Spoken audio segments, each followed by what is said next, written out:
Welcome to the Falmouth Chamber of Commerce.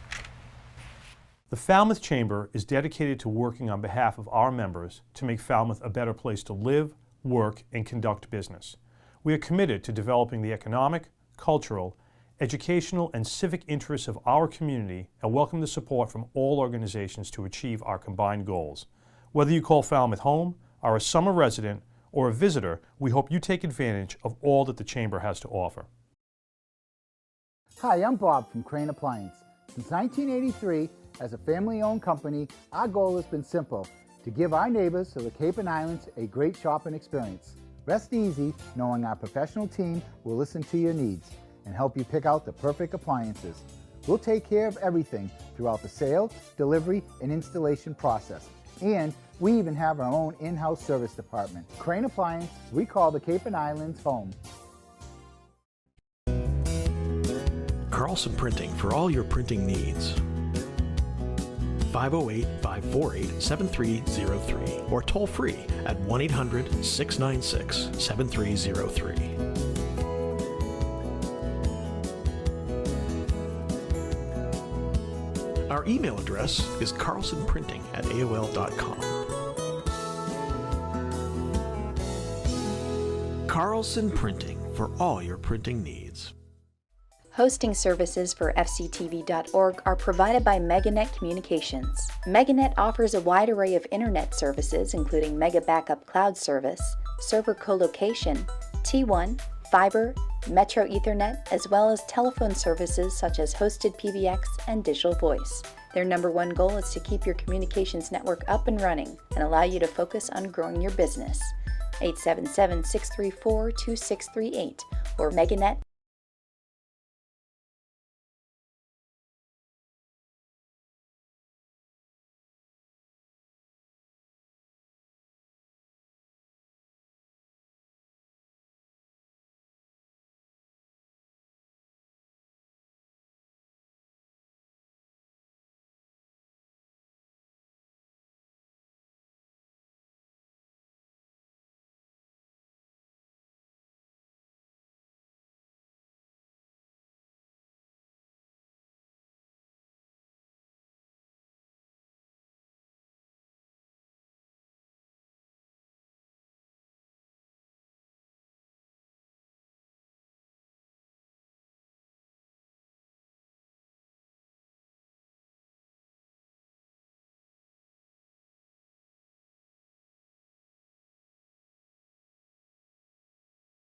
And I'm going to announce that we're going to go into executive session to consider with potential vote the value of Mayflower Wind electric cable easements and discuss strategy with potential vote regarding pending regulatory litigation before the Energy Facilities Siting Board for Mayflower Wind, EFSB 21-03/DPU 21-142 and 21-143.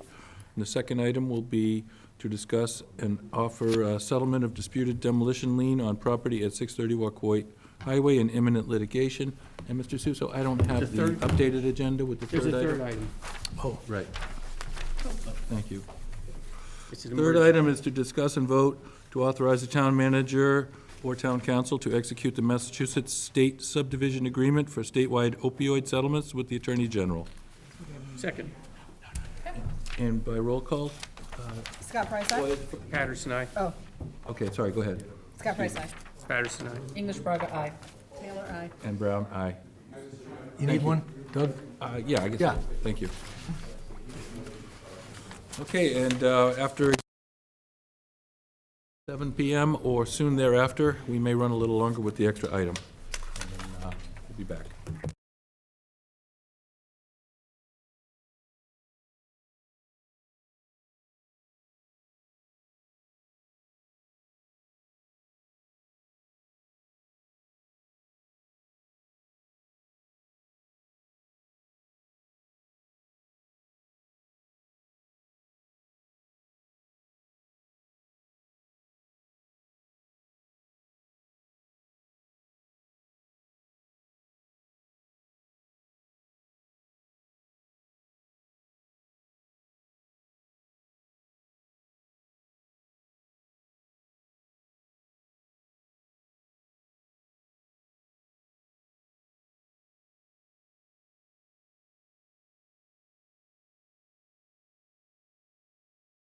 All right, Pledge. welcome all. I'm going to welcome you to the regular open session. We just returned from executive session where we did hear an update from staff on discussions with Mayflower Wind. No action was taken by the board, but we did also settle a demolition lien on property at 630 Walkway Highway, and we authorized the town council to execute Massachusetts state subdivision agreement for statewide opioid settlements with the Attorney General. With that, I'll call the 7 o'clock open session to order. If you could all join me, please, in the Pledge of Allegiance. I pledge allegiance to the flag of the United States of America and to the republic for which it stands, one nation, under God, indivisible, with liberty and justice for all. And for recognition, Ms. Scott Price. Yeah, I just wanted to recognize Diane and Phyllis, who work in the front office of the town manager's office. They're always wonderful, and they do a great job of making sure that we have what we need for these meetings and dealing with the public and making sure that whatever the public presents to them gets in our files and wherever it needs to be. So I just want to recognize them because they're not always seen, but they're always They're for us, yes. And they always answer the phone, that which I too. like. Thank you, Anjali. That's And great. I'd like to do recognition for, I don't really know who all the volunteers were, but I did see, I know some of them, but I did see that there was like truckloads of stuff that was gathered up to go over to Ukraine here in Falmouth. So whoever did that, thank you very much. I appreciate it. I wish I could have helped, but I didn't. And for announcements, I would like to announce on my own behalf that I resigned this week from the Assembly of Delegates, not because I didn't like the job, I loved it, but I've realized that there's considered to be a conflict when you serve on a select board and the assembly, and it was determined by the State Ethics Commission that I was unable to vote on the ARPA funding because it affects both the county and the town. So given that, I realized that I probably should have never served two roles at the same time, and I will not do that again. And I was happy to speak with Daniel Gessen, who was also running for it in the last one, who he was a great candidate, nice gentleman, and he is willing to take up the role, and I've talked to him about that, so I'm very excited to have him step in and do that, unless somebody else comes along and, bumps him, but, I'm in favor of considering Daniel for the post, so we're hoping to appoint Daniel or someone on the coming Monday night before town meeting, so the Falmouth will be represented in the assembly. That's our hope. And I just want to say thanks, Doug, because it's a lot of work, and I understand that you want to make sure that the town has a vote for the ARPA funding, which has been a saga, but and I know most of the rest of the time it really wasn't a conflict, and you were able to do it, without those two things kind of coming into concert. So thank you. It was wonderful to be able to get those first-hand reports and to just have Falmouth represented in such a strong way. So thanks, and I know that it is not an easy decision because I know you really enjoyed it. I did. But these are important funds, and we definitely want to make sure that Falmouth has a vote. So we appreciate you stepping aside. And it wasn't just that one item, it just to bring that to light that these potential conflicts could happen. And I learned along the way that I don't remember which town it was, maybe it's Harwich, but there is a town on the Cape, I think, that has a rule against serving dual roles. And so they must have learned that lesson themselves in the past. Well, now we know. Yep. Thanks, Doug. Any other announcements from the board or staff? No, sir. Okay, so with that, we take public comment. Is anyone here this evening for public comment? Welcome, come on up.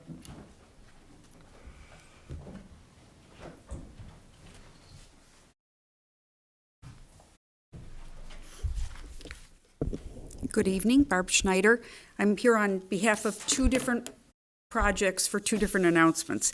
The first is representing the Beach Committee, and I just wanted to let the Select Board know, as we serve in an advisory way to the Select Board, that we are hearing from many town people that they're very concerned about making sure we have enough guards this year and we don't have beaches that go without staff. And so I just wanted to let you know that we have been working as a partner to the beach department in trying to find ways to reach out to the schools in our area. We are also going to be offering training the day after school is over this June, and so someone can actually be trained to become a lifeguard and be actually done with training and ready to go in the very first days of July, and we will be looking for those people as well. We also are hoping that the people know that they can email the beach department or the personnel department, that there are links on both parts of the website to be able to find out more information. And we also are hoping that the town manager's office will be ready to keep apprised of how the applications are coming in and be ready to think out of the box if necessary. We know there's a lot of competition with the salaries and the bonus structures and so on, and we're concerned about it, and not only with lifeguarding, but with other types of jobs that encourage young people to come and work. And so we just wanted to say those are all the different things we're trying to do. And we keep our ears open, and we're letting you know people are concerned in the town about this. Changing hats, Osprey project update. Saturday, we had an Eagle Scout candidate lead the way to put up the last of the poles. This one went on Quaker Road, and it went really well. You are starting to see, I hope, the new poles all around town that are hopefully doing what they're supposed to, which is encouraging the birds away from the utility poles. We're continuing to work with Eversource and providing them with where we're having problems, and we are hoping they'll bring the deterrents in quickly. They were actually doing that last week, and I think they'll be doing more of them this week. And we're hoping to also have an Osprey Festival at the Waquoit Church area the 30th of April. There'll be more on that coming, just to celebrate and to have people be able to learn a little more about the project and the birds themselves. And we've had lots of people in town reporting in to us. It's been so fun every day to see, how many people are noticing males, females, if they're busy, where they're busy, and so on. So I just wanted to let you know that that's gone really well, and great project, very rewarding to be part of it. Thank you. Very nice. Thank you very much. It's a good time. Anyone else for public comment? Yes, Mr. Moriarty?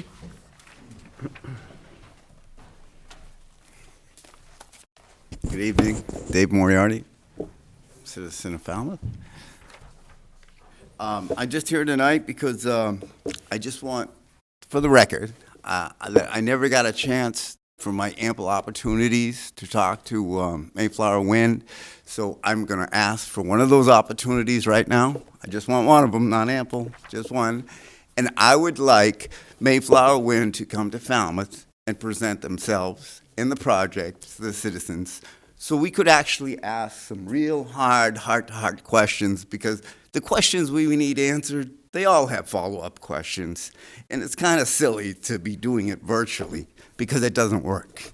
So for the citizens of Falmouth, I would like to request Mayflower Wind for the third time, folks, to come to Falmouth and present their case, so we can have an opportunity to share with them our concerns. Thank you. Thank you, Mr. Moriarty. Any other public comment? Can I give these to you, the nomination papers? Certainly. Okay, yeah. Oh, actually, you're supposed to give them to the clerk. I don't know if can we really accept them? I don't want to come back. Not up here officially. Not We're not the office that accepts It those. would be a personal favor. Okay. Yeah, please. As long as we can do it legally. Okay. I won't rat you out. So the reason, what I wanted to do is we need to do something Don't for our forget to tell kids. us who you are. Excuse me? Don't forget to tell us who you Oh are. yeah, I'm Diana Moda, Court Rail Ave. We need to do something for our kids. And I went and talked to Mike Clancy.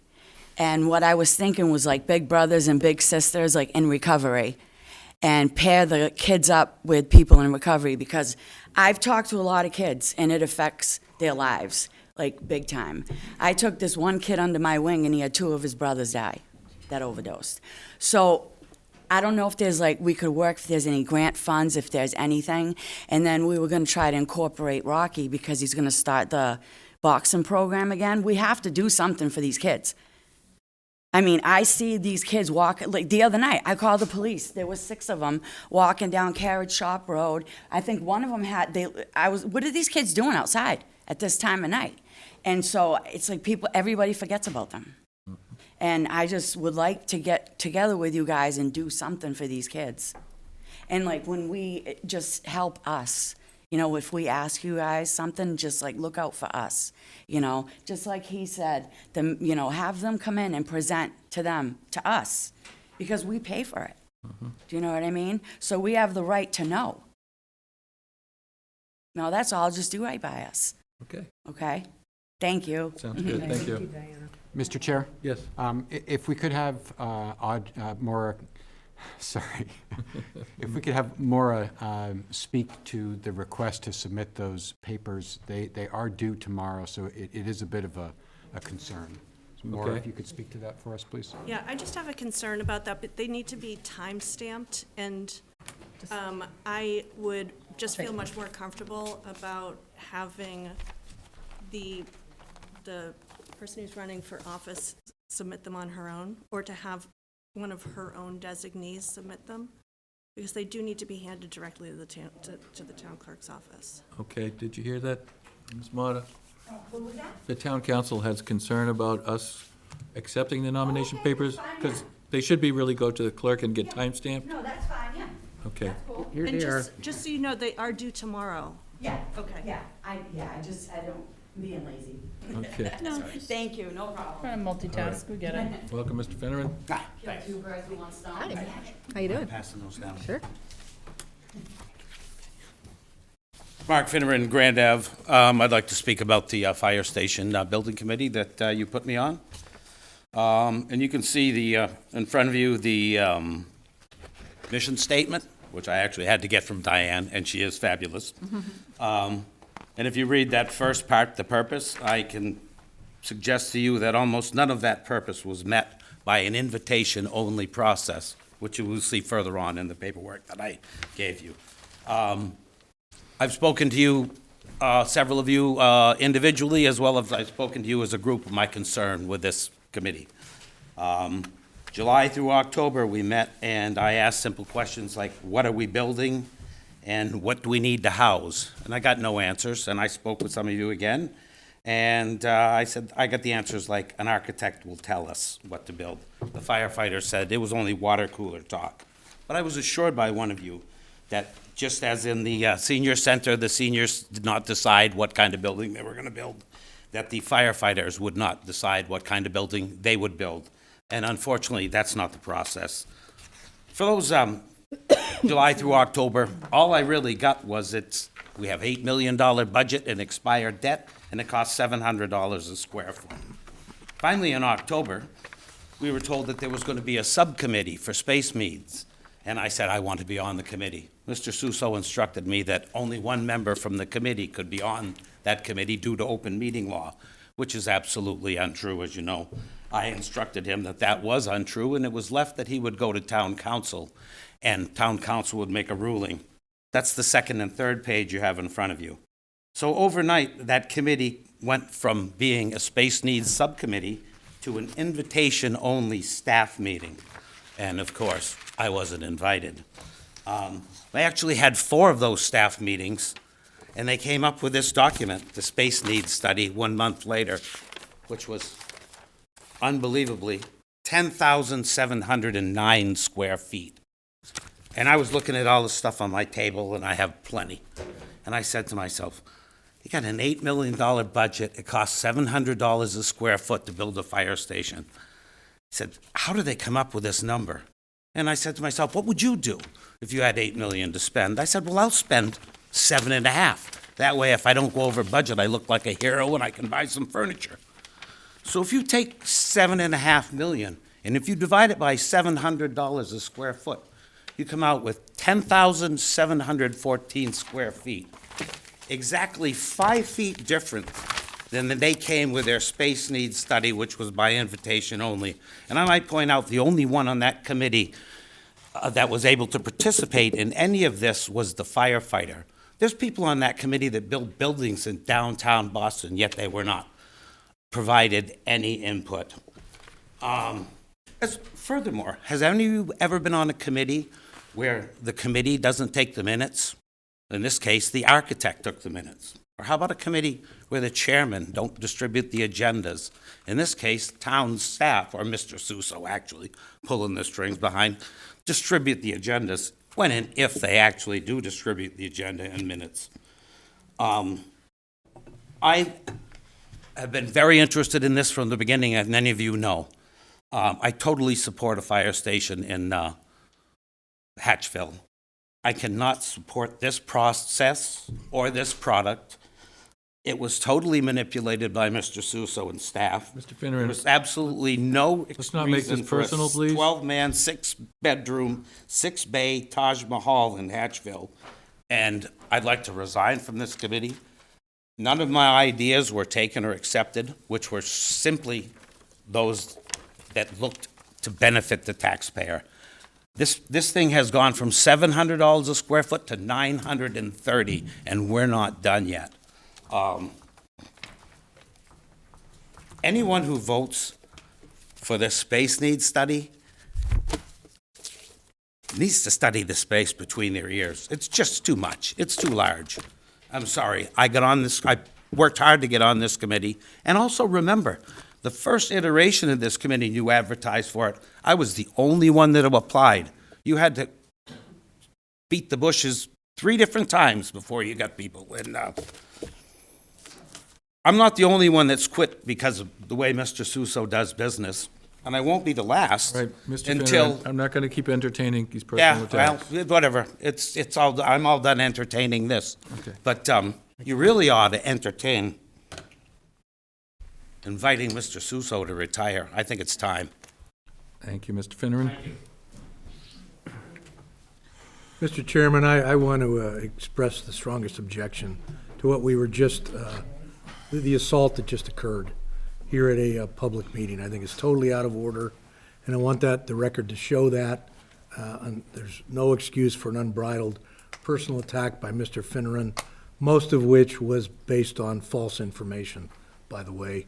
And if the other members of the building committee were here, they would so affirm that. I have been at all their meetings, and I have observed differently. And I see Mr. Finneran is rushing back up to defend himself, and I think he should be asked to sit down. The paperwork you have in front of you says that what he says is not true. Point of order. No more right now, please. Point of order. He's not supposed to speak either. This is a public comment period. Okay, There's well, your point of order. I agree. very good. Thank you. All right. Any other public comment? Very well. Seeing none, we'll move on to our agenda. Mr. Suso, with the town manager's preliminary report, please. Number 6, affirm. Oh, excuse me, Ms. Clayton. Yes. We have to consider the appointment of Beach Superintendent Maggie Clayton. Yeah, thank you, Mr. Chairman. Thank you, Mr. I'm pleased to bring to the Select Board's attention a request to affirm my appointment of Ms. Maggie Clayton as the beach superintendent for the town. Maggie comes to us highly regarded and highly qualified, as all of us are aware, having served as acting superintendent in the past and having been a longtime staff member. We're delighted to bring this to the board for your consideration, and very pleased to have Maggie with us here this evening as well, in the event that she'd like to make some comments. Welcome, Ms. Clayton. Would you like to speak to us this evening? Thank you for stepping up. May I ask one question about your report, Mr. Suso? I see that you're asking for a waiver of residency. Is that correct? I am, yes. But I see that on your resume, it says that your address is 2 Harvard Drive in Falmouth. Yes, she has a summer address in Falmouth, but has a year-round address outside of town. Perfect. Thank you. I didn't want to cause any problems. I just wanted clarification on that. Thank you. Understood, Ms. Taylor. Thank you so much for this opportunity. I have worked for, I'm Maggie Clayton. I have worked for the Town of Falmouth Beach Department for the past 16 years. I was a lifeguard and a chair for 7 years. I was a lifeguard supervisor for 6 years. For the past 2 years, I have either worked in lieu of or in consort with my predecessor, the deceased Mr. Magardo, in the beach superintendent's office, doing our best under 2 very trying years to continue to serve the public. And while I might not vote in Falmouth, my heart is here, and I come back and forth as needed for work, and I'm here full-time for the beach season. Great. Actually, I'm just shocked that you don't live here, because I always hear here all the I time. always so thought you did too. That's why I was always confused. assumed that you I was just did. taking 2 Harvard Drive and Yeah. not I don't think we questioned question your loyalty. No, not at all. Any questions from the board? I move to appoint Ms. Clayton as superintendent of beaches. Second. Yeah. All those in favor? Aye. Aye. And that would include the waiver as well? Yes. Yes, it And that does. included So that no one, gets concerned about it. We want to make certain everything is I'm certainly happy and straight up. relieved that Thank you're you. able to take on this position. Thank you so much. Thank you. Congratulations. Thank you, Maggie.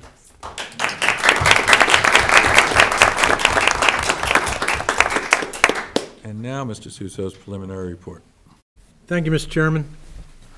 A number of preliminary items. As Select Board members note, you'll conduct 4 public hearings this evening. First is a proposed timely update to the town's regulations for watercraft on town property. They're forthcoming from Marine and Environmental Services, and our Harbor Master Greg Frazier will be joining us. Remaining hearings are for pier, ramp, and float reconstruction in East Falmouth, as well as dock reconstruction in North Falmouth. You'll also consider issuance of a new alcoholic beverages common victular license. For the consideration of such a license, the board commonly asks for the manager and representatives to attend. In your business items, I'm recommending the board's favorable consideration of a proposed adjustment to the Solid Waste Advisory Committee mission statement. Your discussion on a proposed expansion of the Emerald House Community Garden is challenging given the timing and the significant interest in the use of ever-growing parts of the Emerald House properties for important potential community uses, including affordable housing and recreation. You have a memorandum from Peter Johnson Staub summarizing the challenges here, which we'll touch on later in the evening. I'm joined by several staff members in transmitting the result of our further analysis of the embarkation fund in response to an inquiry received through the Inspector General's office. And with the board's concurrence, we will transmit this report to the Inspector General. Working with Peter McConerty, I have transmitted to the board the summary of the suggested compromise from your recent discussion on the historic horse fountains. I respectfully encourage the board to consider voted approval of this compromise if you so determine to bring this matter to reasonable closure. You have a memorandum from both Mr. McConerty and I on that topic. You'll also be considering voted placement of multiple municipal election items on the upcoming May 2022 ballot. This includes a non-binding advisory question which just arrived on Wednesday of this week, which is on your agenda.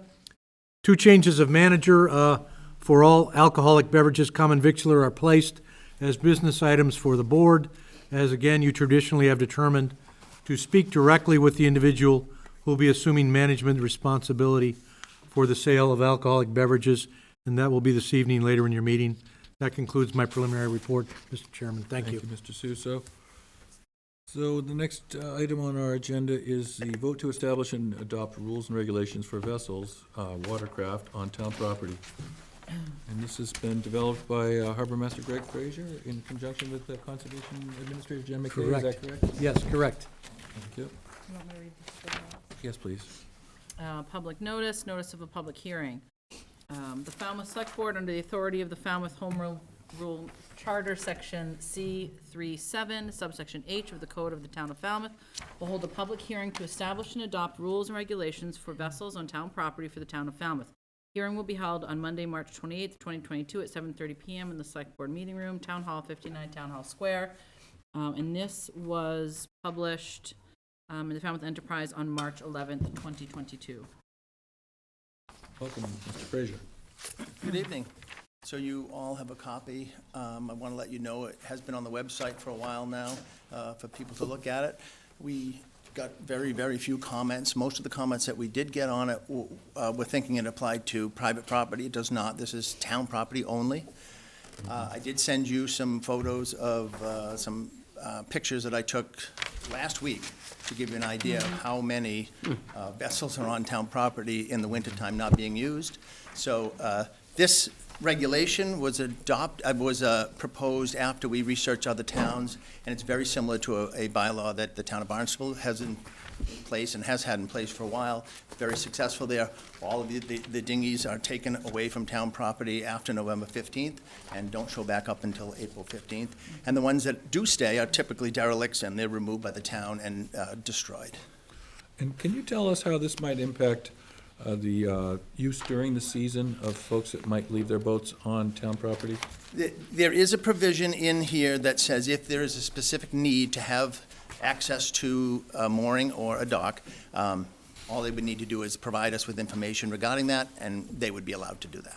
Okay, so it won't involve like pulling them off the beach if they're on the grass, or put them onto racks, or will there be changes on the day-to-day operation of the?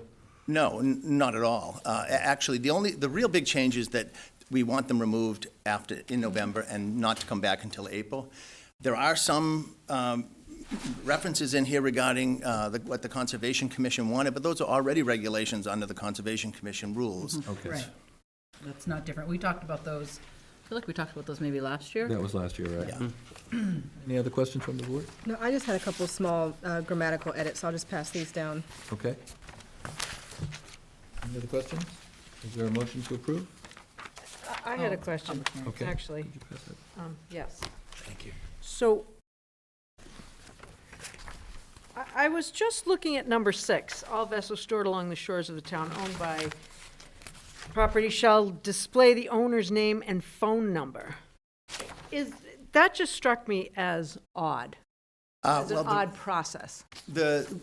What we're proposing is very similar to the Coast Guard. They have small little stickers that you put with a magic marker, you put your name and your phone number.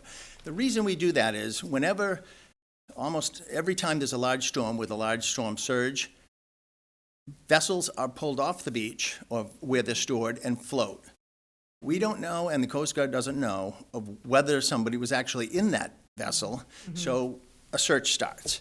If we were able to go up to the vessel, get a phone number, or get a contact information, we could call that person. They said, no, it was stored in Great Pond on the shore, and nobody, you don't have to search for anybody. That's the reason for it. We've actually already ordered the stickers, so anybody can come in now and get one. I have one on my own kayak that, they don't stay on that long, but we have a lot of them. Anybody that wants them, and we would provide them to anybody that wants one. Right. Okay. Good. I was curious about that. Okay. Is there any other questions? If not, I would entertain a motion to approve. Any comment from the public? Yes, sir. You have to come up, please, Mike, sir. If you could, and please identify yourself. I appreciate it.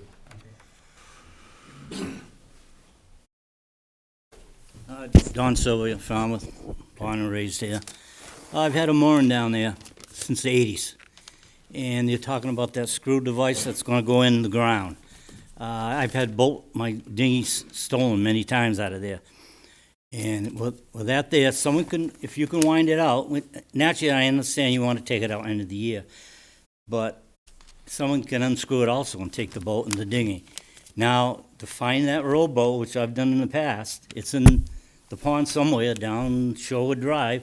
I can't get out to my boat on the mooring to go find it, but eventually I have somebody take me out there and I can find it. So that's not a good idea, that screwing device. If I can screw it in, someone can screw it out and take it, and I chain it and I lock it. I have an item down there now, it's made out of wood, it's been there for years, it's the best one in the whole pond. It's off the ground 6 inches, have 2 skiffs on it. My mooring number is engraved inside the wood, so you know if the town wants to see whose boat that belongs to, here's my mooring. Let the town look it up, the harbor master. Okay. And that's one of the things. Getting it out at November, that's fine and all that. And another thing, that dock out there is terrible. I see people coming in with families, okay? And the young kids, they get out of the boat, they're dropping them off because there's no parking down there. The people that own all those housing down there are having their friends come down there, and we have no parking. Are we talking about Great Harbor? Great Harbors, yeah, exactly.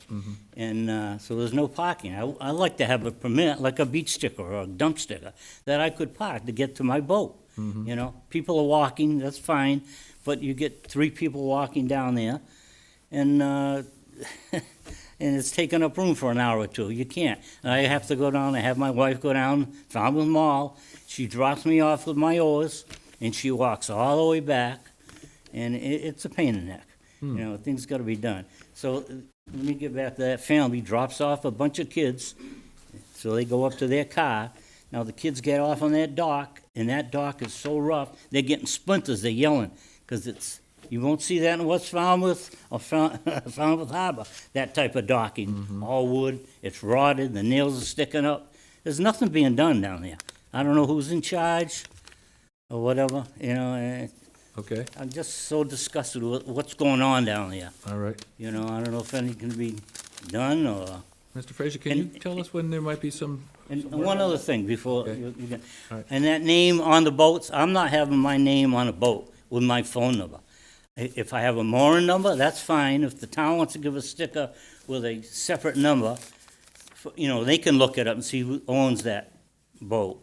And there's people down there that have skiffs that just row out. They don't even have a mooring or a boat out there. They're just out there playing. You know, they're rowing out there a little sailboat or something very small. You know, so that's something, I'm not putting a number up there right now. Okay. On there. All right, thank you. I'll address the floats first of all. Okay. We've been systematically replacing all the floats in town. We've done Agansett, we've done Falmouth Inner Harbor. This year, Green Pond's being done. So all of them, you know, we get $20,000 annual allocation in our budget to redo those. We actually have the tech school, the Upper Tech School bills them for us, so all we do is pay for the materials. This year, as I said, the Falmouth Inner Harbor charter boats are being done, and so are Green Pond.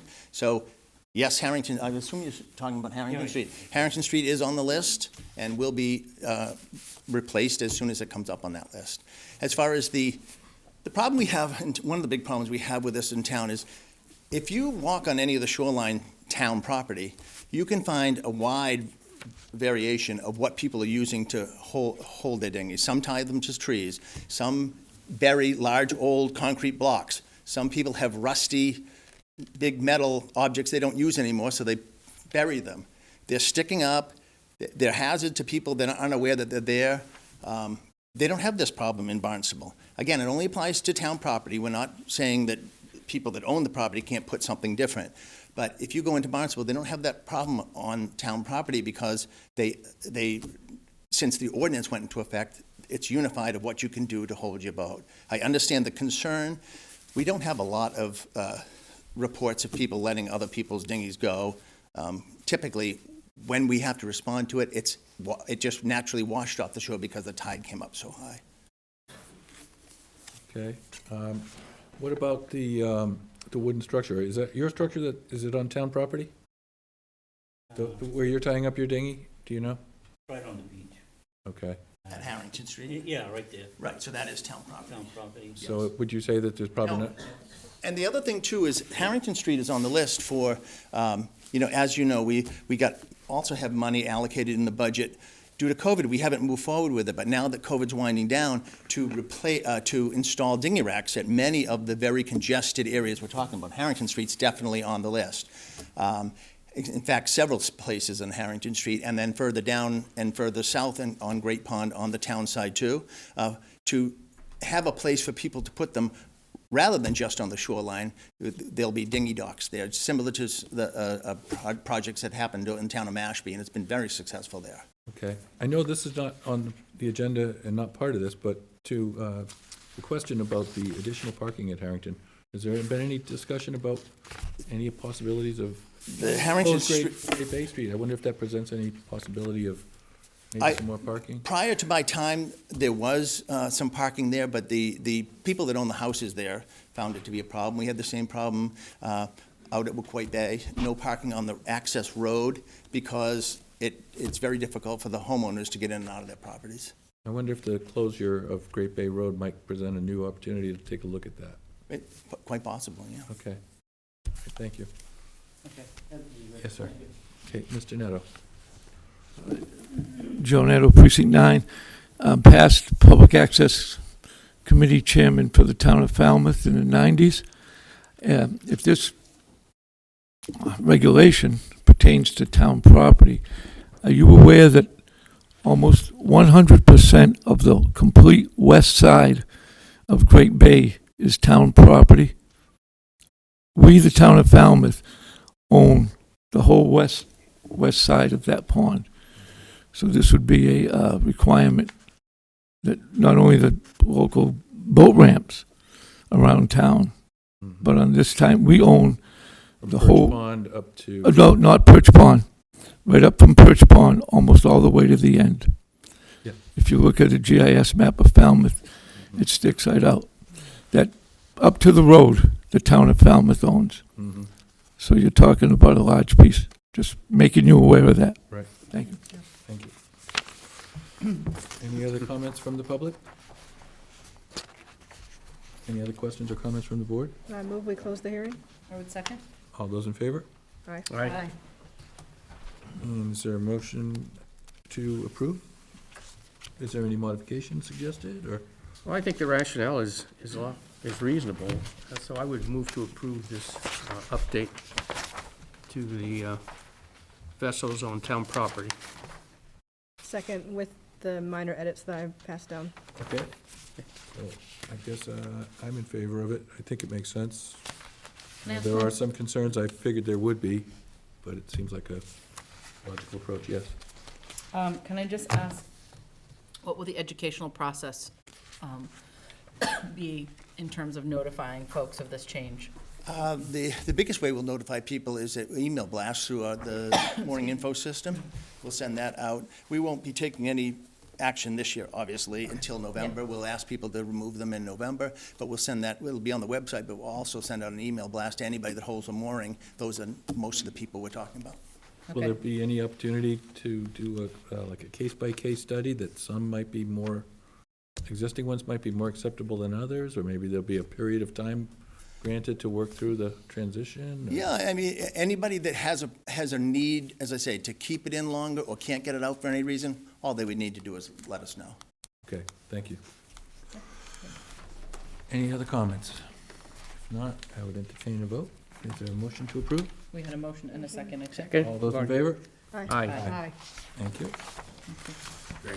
And next, I think we have a wetlands dock hearing for Adamo and Carol Rufo to reconstruct a permitted pier, ramp, and float in the waters of Eel Pond located at 139 Edgewater Drive West. And I'll just note that the public hearing notice regarding what Chairman Brown just highlighted was published in the Falmouth Enterprise on March 11th, March 18th. Welcome, Mr. Borselli.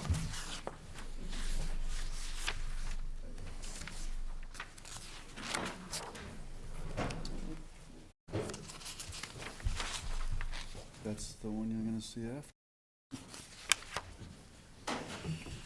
Thank you, Mr. Chairman, members of the board. My name is Mike Borselli from Falmouth Engineering, and I represent the applicant, Adamo Rufo.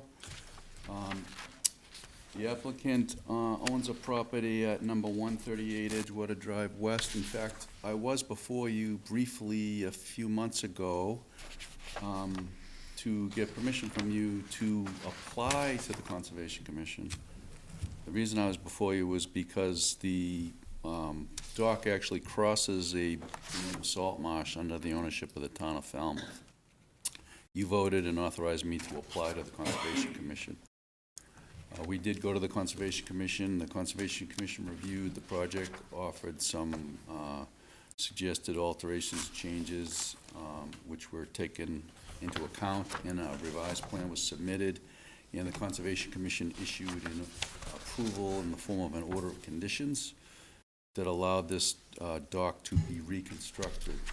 There's been a dock on this property, and there currently is a dock on the property for decades. It has the benefits of permits through DEP, Division of Wetlands and Waterways. It had an interim permit. The new owner is mandated to convert the permit to an actual Chapter 91 license.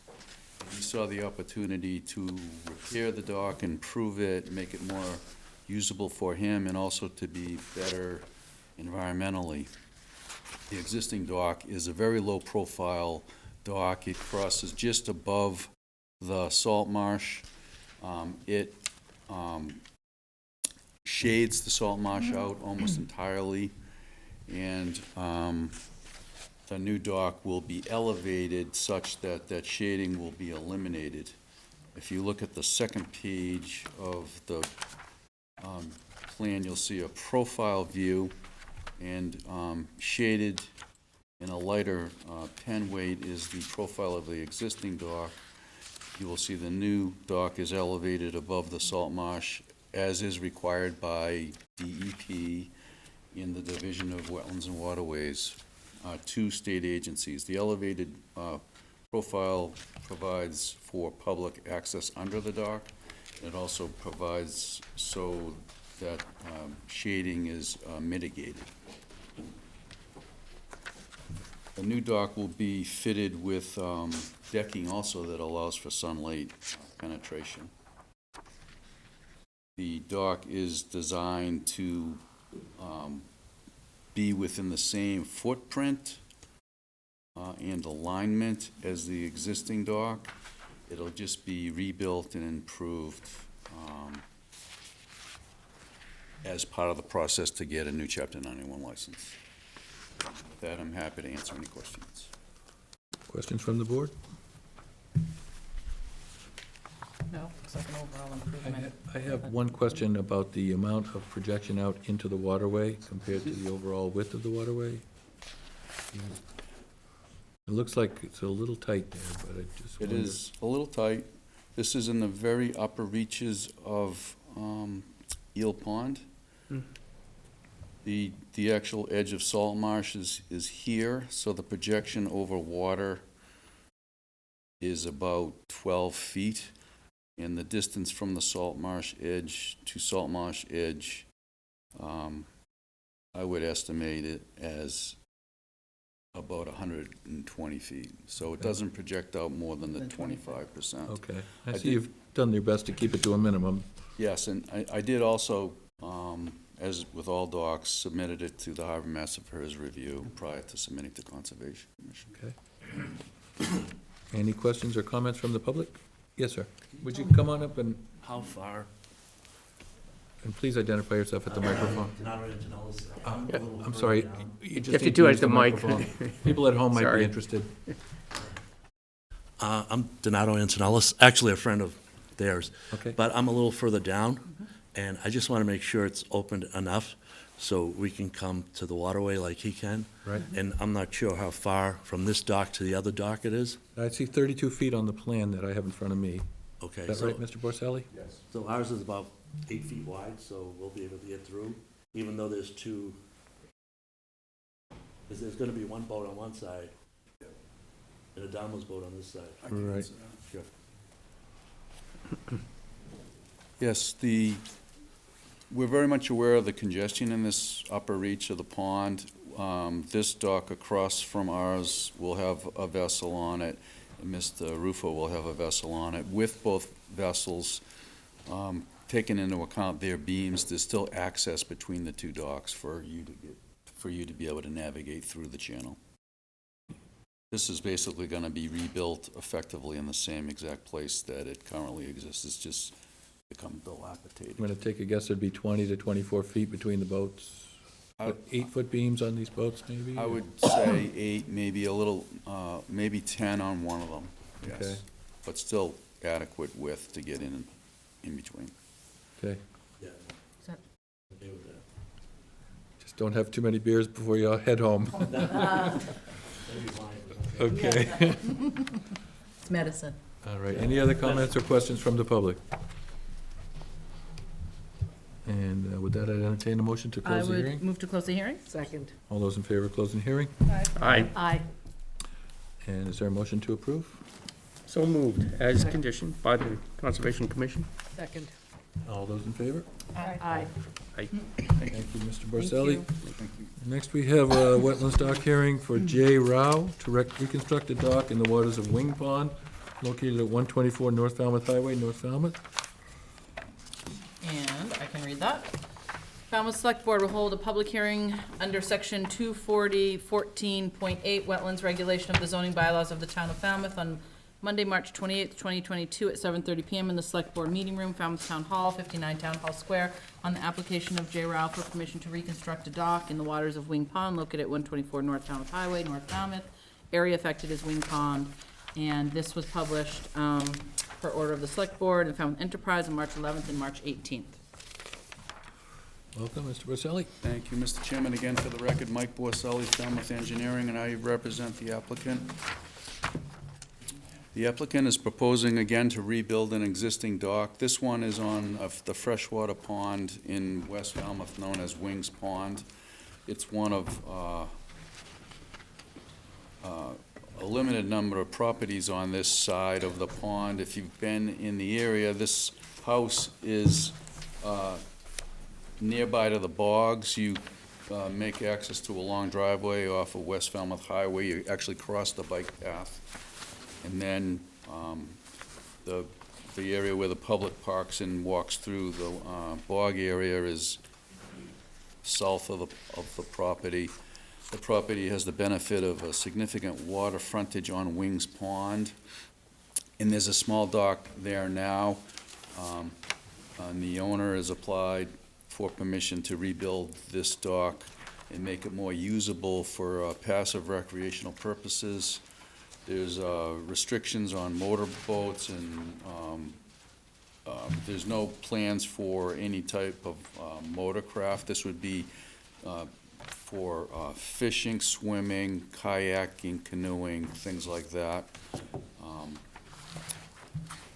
There are no other docks nearby to it. I don't think there's any issues with navigation. It has been reviewed by Conservation Commission, and they issued a favorable order of conditions to allow him to proceed. If you were to approve this, we would continue on with the state Chapter 91 licensing process. Okay. I'm happy to answer any questions. Any questions from the board? Yep. Any questions or comments from the public? Very I well. would move that we close the hearing. Second. All those in favor? Aye. And is there a motion to approve? I move approval with Conservation Commission Conditions? condition. Thank you. Second. All those in favor? Aye. Aye. It's an easy one. Thank you. Thank Thank you you. very much. Thanks, Mike. Thank you. And now we have an application for a new alcoholic beverage common victual license for Tiger Ramen Incorporated, doing business as Tiger Ramen, located at 587 Main Street, Falmouth. Welcome. Hi, thank you so much. My name is Molly Wilson. I own Water Street Kitchen in Woods Hole with my husband, John, who's here tonight.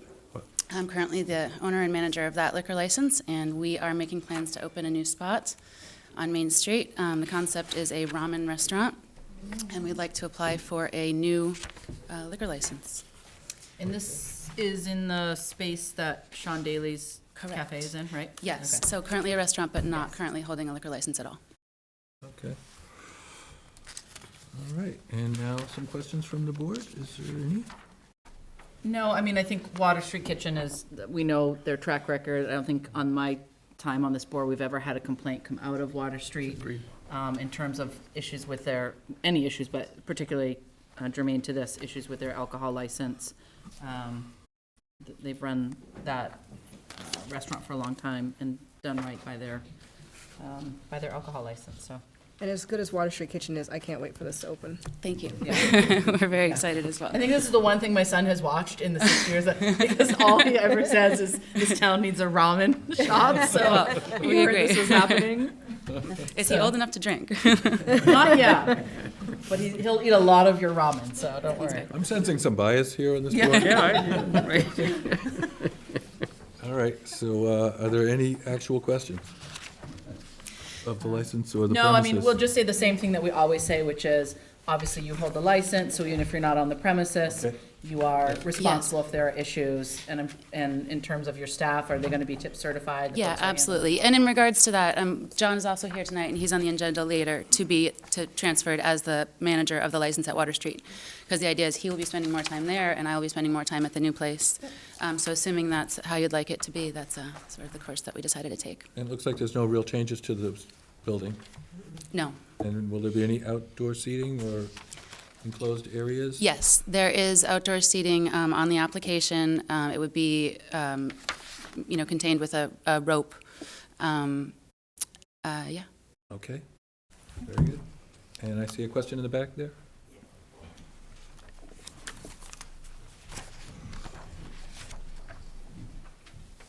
Hi, Robert Dugan. I'm on the zoning board. I'm talking because I'm the butter across the street, and I feel much better now knowing it's the Water Street Kitchen. Just so the select board, we never received notice, so I don't know if something happened with the notice going out of the town. I had just seen it come up. So I don't have any issue with the liquor license itself, but there has been some issues with the general building that I just want to make sure may be corrected prior to the new business opening. One of them was that the parking there is extremely limited, so they had regulations on signage, and in the last 9 months, they removed all the signage off the back of the building that was required, and also I think there was a no right turn signage at the corner.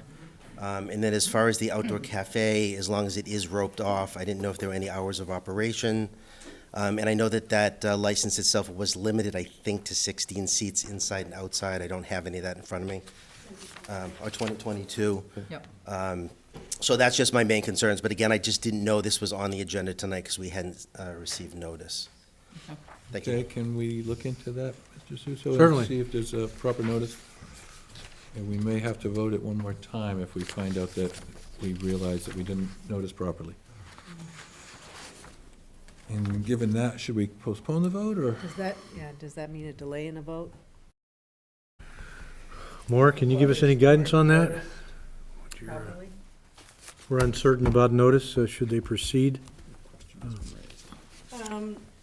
Well, there is a time limitation for acting upon an application, but if both the board and the applicant agree to postpone, I would recommend looking into the notice requirement to see the proper notice was given and received. And we could possibly slip this onto our agenda before town meeting for just a quick vote if Which is we next Monday. confirm Good. that? So that it doesn't delay anything. Would a 1 week delay hurt you? At this point, we're getting very close to the season, so I'm trying to avoid any further delays. We had some delays due to the question about the number of seats and some confusion between us and zoning as to whether we wanted to increase. With all due respect, we went and got the abutters list and sent out notices to all of those that were on the list as given to us and submitted the proof thereof. But I mean, if there need be a delay. If you feel confident that you've done the abutters list correctly, could we tentatively approve it pending confirmation of the abutters list? Conditional approval? You're right. I think that would be okay, conditional approval upon receipt, but then if you find that there is a problem with the notice, Right. then you'd have to start over And anyway. we'd have to come back on Monday.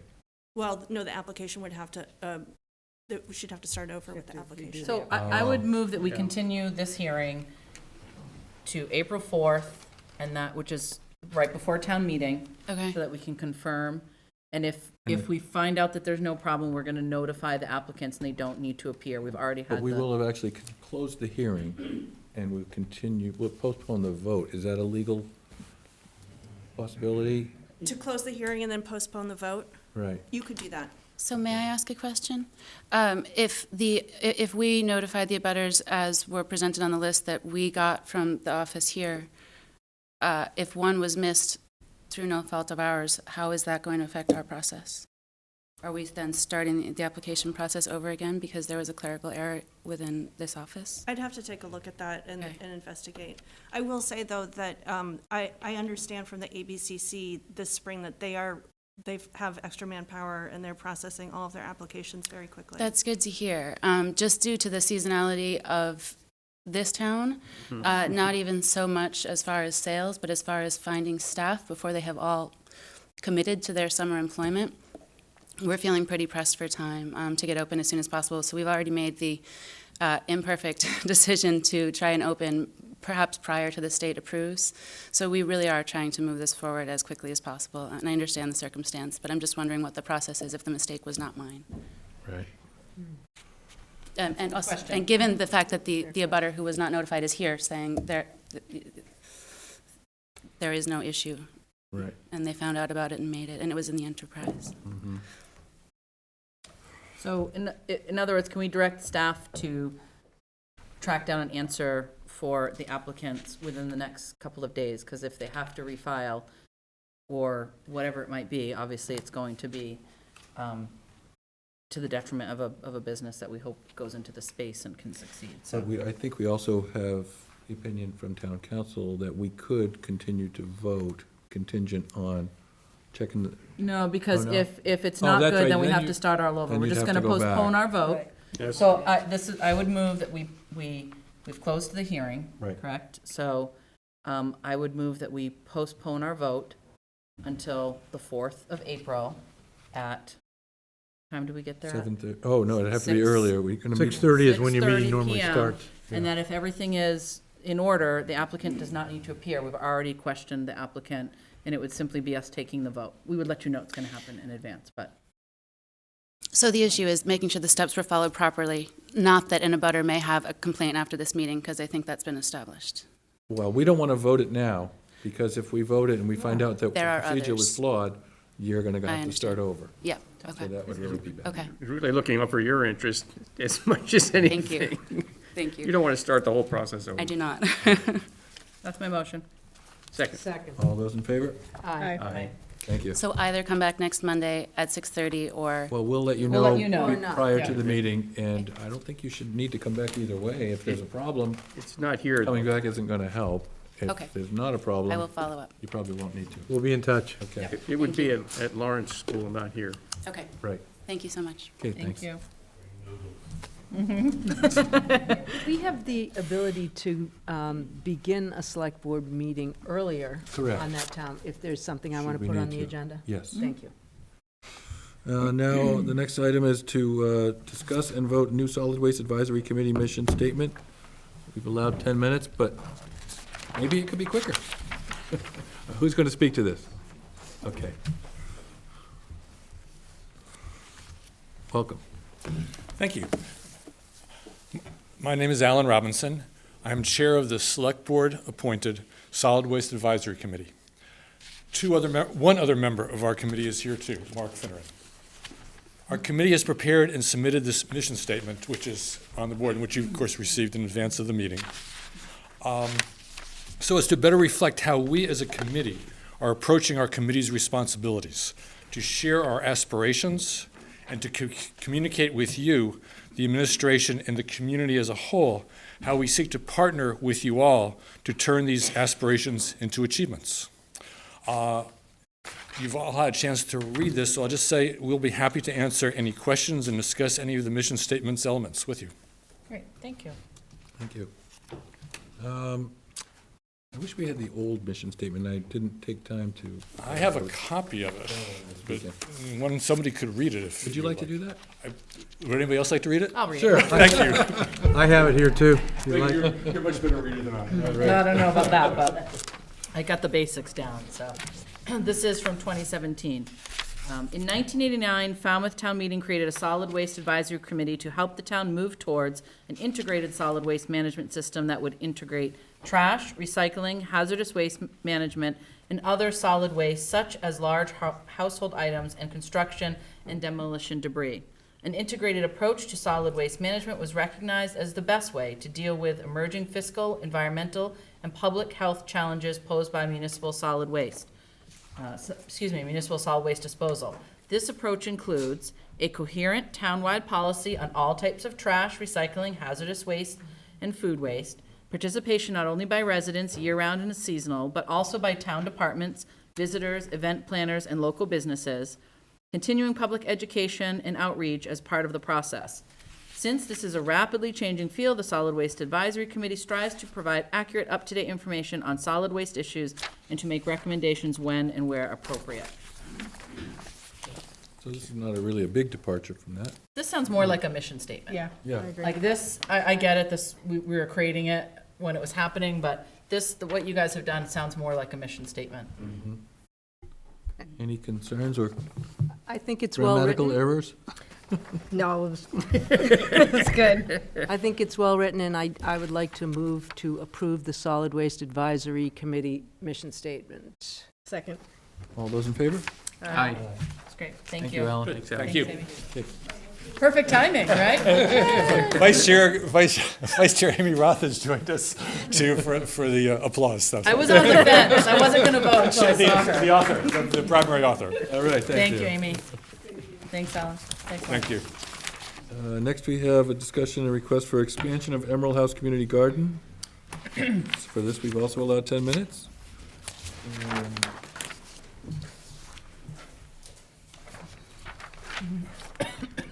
We have a PowerPoint for this, Mr.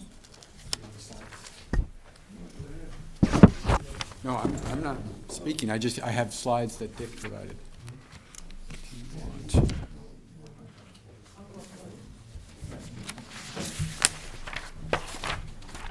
Welcome.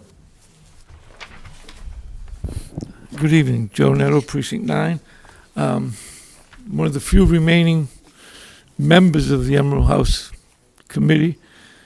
Sad to say that our chairman and another member, relative, passed away this past winter. So I'm here to represent that committee to what it wanted to do, and to give you some history, because I'm doing something again for the second time, and I thought I was done the first time. I thought this, and the town was clear when we bought this property, under Article 17, town meeting November 6, 1995, when town meeting bought the Emerald parcel for $100,000.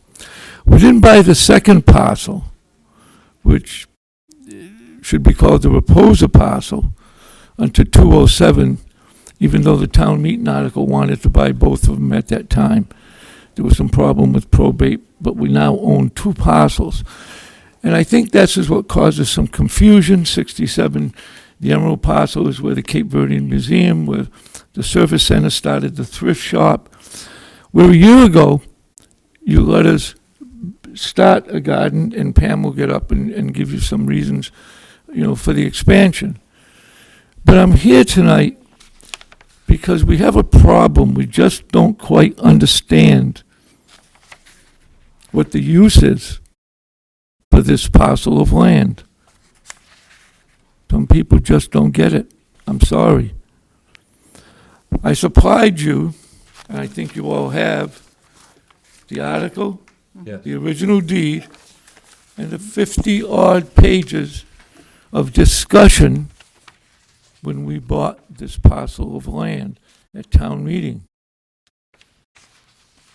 And the names haven't changed. Dr. Clark speaks, Bruce Tripp, Mr. Armstrong, the selectman. And many of us were there, but I see faces now that weren't there in 1995. Approximately 15 years ago, previous town administrator had an article in the town meeting warrant to build the senior center there. And I gathered these documents then, spoke at town meeting, and that article was defeated. And I threw all this paperwork away, because I said, don't need that anymore. We've done this. Well, history repeats itself. And I want to thank you for putting this on the agenda, and I hope, and this garden committee is very, very flexible. It's dirt. It's a fence post. It can be moved. We're not talking about concrete and steel. And a year ago, we knew there was talk about a playground there. And fine, if you build it and we move, we move. But I read your packet tonight. This was sent to me by a concerned citizen. And I see in your packet that you have, it's hard to read without the glasses, that the board may want to consider limiting the expansion of the garden to avoid conflicts with future development of a park. Fine, we know that. Or affordable housing. There is no, when this Article 17 was amended in 1995, two things happened. Joint jurisdiction of this property was given to the Board of Selectmen and the Conservation Commission. The article, first written by Ernie Keating, stated under the Board of Selectmen. Town meeting in its wisdom, very smart group of people that are going to meet next week there at Lawrence School. Always has been, always will be. People were interested in the future of Falmouth. In their wisdom, they gave your board joint jurisdiction with Concom. And they removed the word municipal use from the original article. And that's what was passed. And if you turn to the minutes that I've supplied you, to page 170, the moderator says, this article now reads as follows: as you have it in your warrant book, under the joint jurisdiction of the Conservation Commission and the Board of Selectmen, and municipal use has been eliminated. The land is to be used only for recreation. So please, I can't keep doing this. This is my second time. I'm getting too old for this. I hand this to you, Ms. Braga, because this parcel represents our Portuguese heritage in this town. This is not just a house. This is not a piece of land. There's a statue across the street for Catherine Lee Bates. Everyone in Falmouth is proud of it. That's our statue for the Portuguese community. The Cape Verdean Society has a museum there. We're farming the land that Mr. Emerald years ago planted his strawberries and his turnips, and we're still doing that today, to the joy of the people of East Falmouth. Most of the gardeners, as Pam's going to tell you when she gets here, are of the Davisville Road area, but we have people from North Falmouth. We welcome everybody. And with the Cape Verdean Museum, a multicultural use of that property is even more evident now. So I'd just like you to keep these. I'm not going to throw mine away, but I'm getting again. I've done this twice now. So I don't know why we keep mentioning another use of this property that town meeting in its wisdom amended. And you've read the minutes, I would hope you have. You read what the discussion, Dr. Clark, Virginia. Those were sent previous. That's not in our packet, but we had those previous. Oh, you have those. Okay, well, thank you. I appreciate that. And I just want you five to remember this, because, again, I've done this twice, and it's getting tiring. So there, now you have it. I leave it to you to protect our Portuguese heritage in this town, which we're part of, with those Yankees and the Quakers in North and West Falmouth. And when those farmers came into this town at the turn of the century and settled in East Falmouth and planted those and picked those delicious strawberries.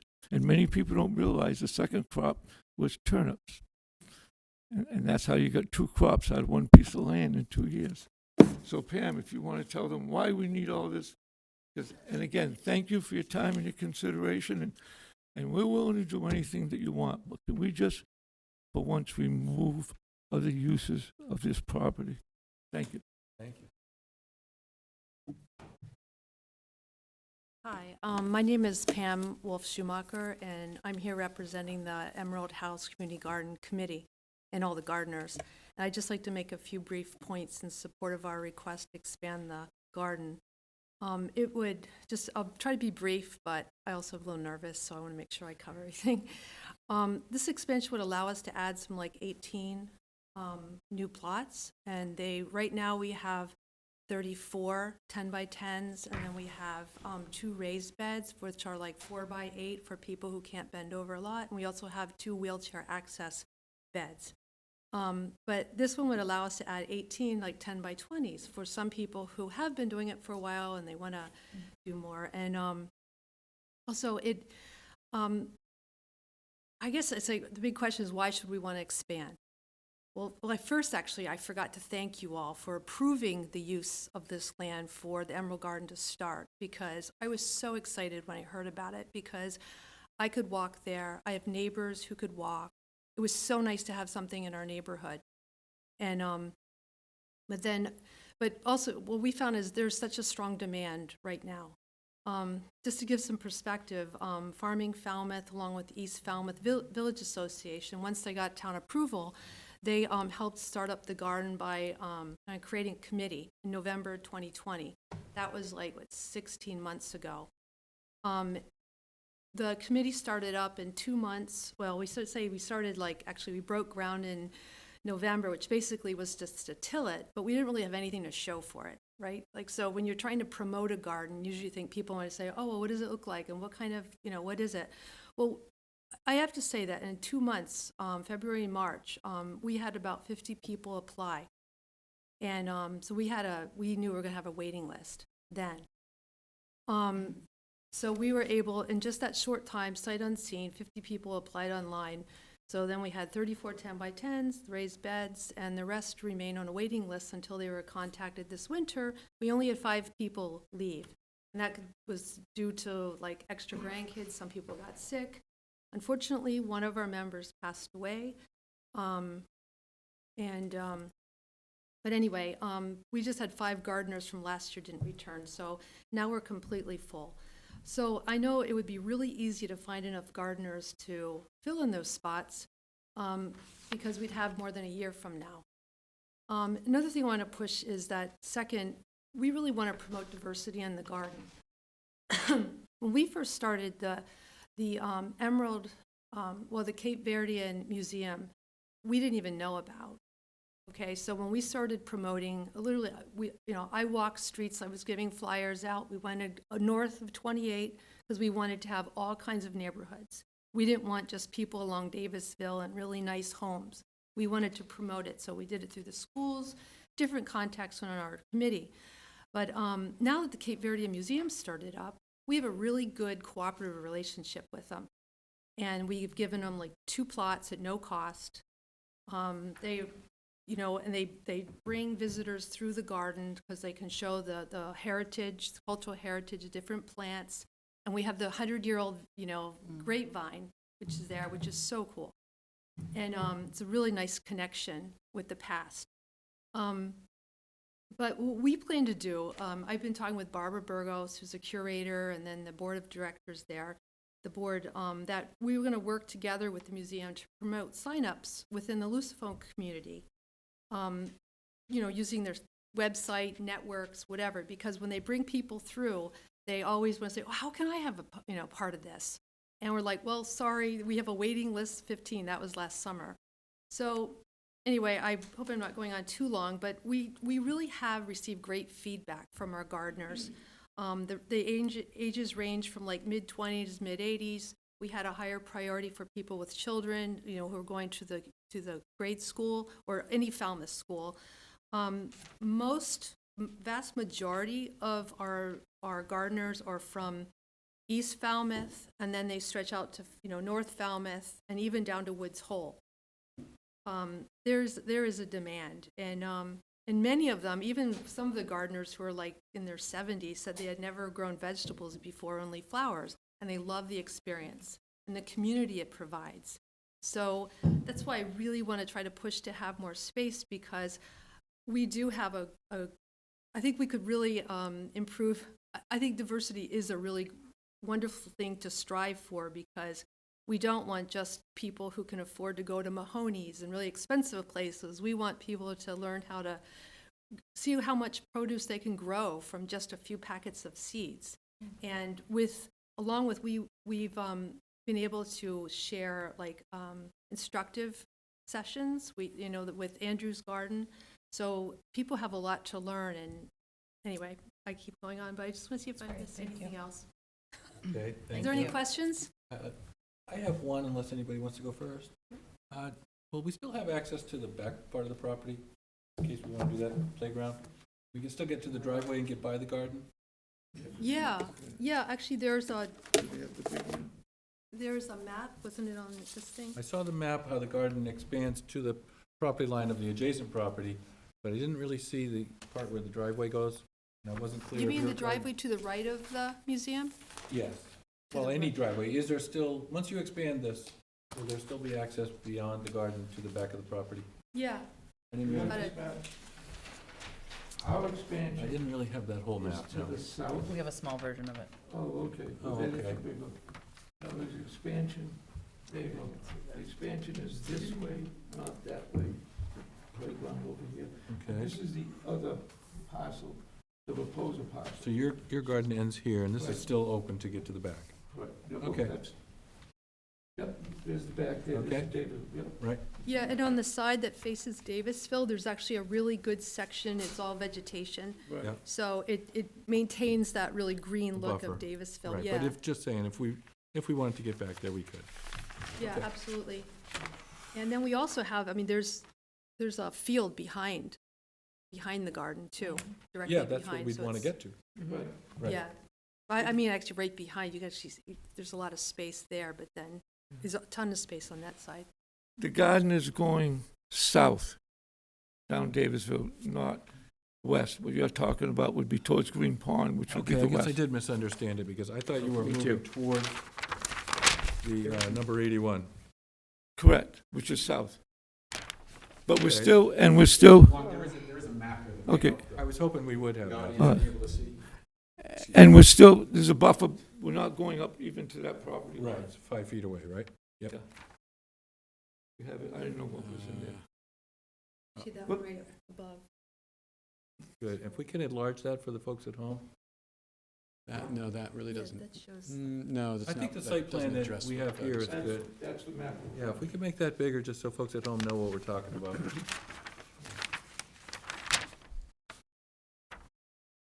Right, thank you.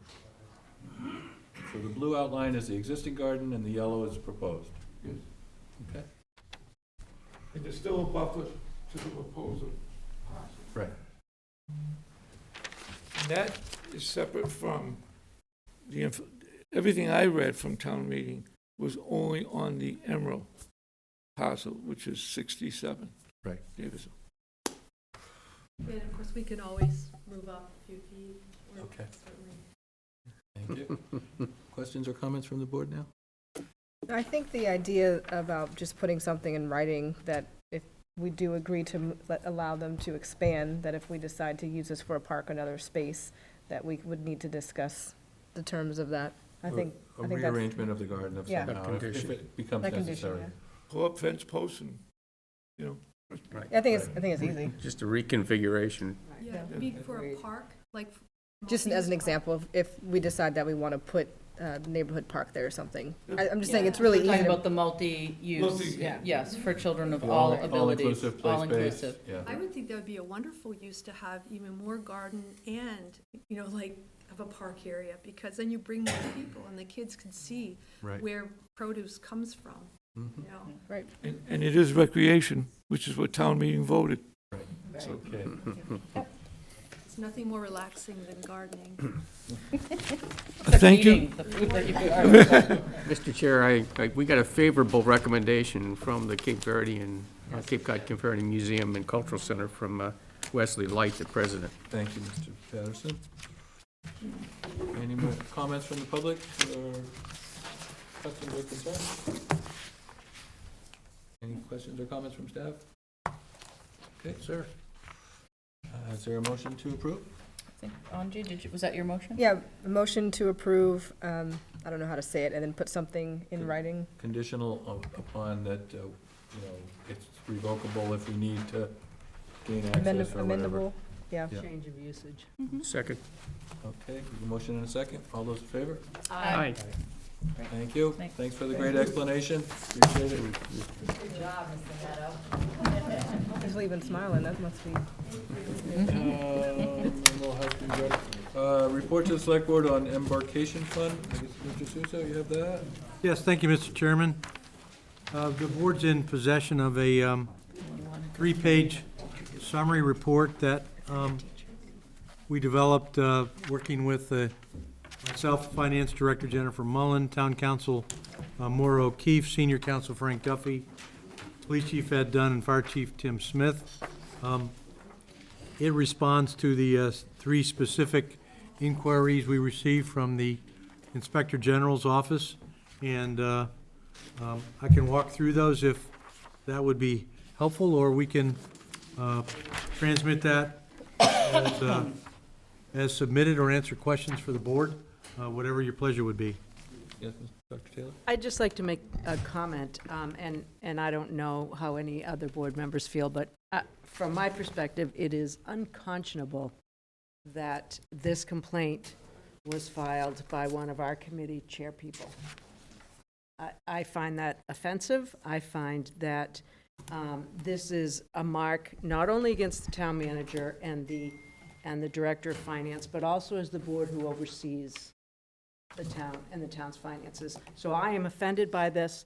I know that Mr. Suso had to take the time to answer it, but I think this could have been handled differently. Okay. Any other comments from board members or questions? Or concerns about the wording? I think it was clear, concise. If it's a desire of the board, I would ask for your concurrence in us transmitting this to the Inspector General on your behalf. It's a fair response. I do too. I think we should move to allow Mr. Suso to transmit this report. So moved. Answer. Second. All those in favor? Aye. Aye. Thank you. Thank you. Having resolved that, I guess if we do want to consider revising or come up with a policy later on, we could be, available to do so? Or should we wait till we get a response back? I think we need to wait, and I think it isn't the time to do that. We had a complaint. We've answered the complaint. Let's hear from the IG's office. I just want to confirm that this will put it to rest and we'll be free to address it if we choose. Once we hear back Once from we the hear IG. back We from hear them. back. Yeah, let's wait. Right. Yeah. Okay, discussion on historic horse trough water fountains.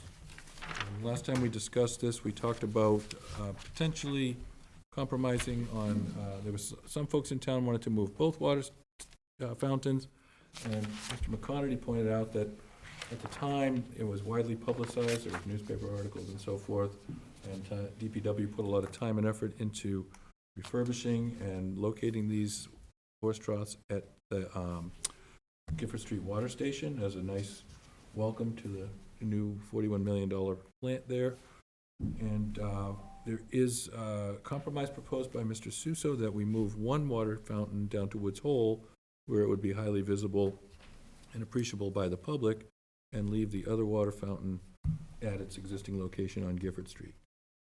And I wonder if board members have any thoughts or comments? Yes? I had a question, because I recall that there was a question about being able to move the fountains because of the funds that were used for the water treatment facility. Was that question, Yes, was that good question point. answered? Is that how it would be paid for? No, it was I think Mr. McConerty was telling us that the whole project was part of, we had to just Yeah. see about the funding, right? Oh, I So- know. But- Yeah, the whole project was part of the state revolving fund project. Right. These fountains were not part of the critical facility for delivering water and purifying and making potable water, but they were paid for under the project. So I think it would be just a clarification that the town would need to make through the state. That was the question that I had, was that clarification settled, but it sounds like not. It has not been done yet. Okay. No. And I think it's just a correspondence with the Yeah. state. We would handle that if the board so determines that that's agreeable. Okay, so it'd be conditional, assuming that we actually can move them. Right. Yes. Okay. Yes, Mr. Patterson?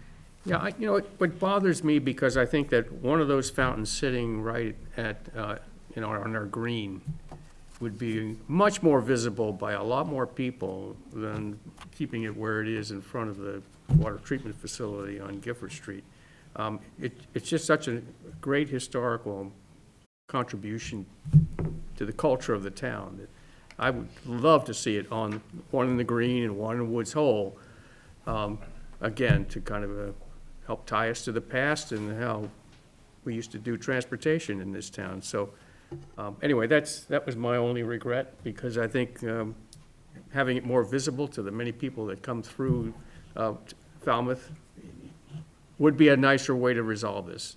You know, one in Woods Hole and one on the Green downtown. You know, in a perfect world, I would agree with that, but I also feel like, just like doing business in any business environment, you know, it was brought before us, and we didn't realize about that. If we had at the time, we might have not said, you know, take the time and effort to set them up at the water facility. And although Mr. McConerty and DPW are, you know, people that work for the town, I mean, a deal's a deal, and we did agree to put it there, and they put a lot of effort into it. So I kind of feel like I don't really want to go back on that. That's why I'm inclined to agree with the compromise suggested by Mr. Suso, even though I see your point, and I do, in my heart, I agree with that it would be nice. But we do have a little water fountain at the end of the Green, and most people don't realize that the fountain was ever there. So I'm kind of willing to go with the compromise, even though I hear what you're saying. It's not a big thing. Right. I agree, and I think we should go with the recommendation to have one historic horse fountain remain at the entrance of the water treatment facility and have the second horse fountain relocated to another location in town affirmed by the board at a future date. Second. All those in favor? Aye. And just Is there public comment? That's the only thing. Oh, sorry, was there any public comment that I missed? Okay. You hear it. I would just say one thing that we just have to recognize, that we will need to set aside some funds to replace whatever we rip out of, you know, out of the ground there. So some lighting, and we talked about that, and we can come up with something that's beautiful.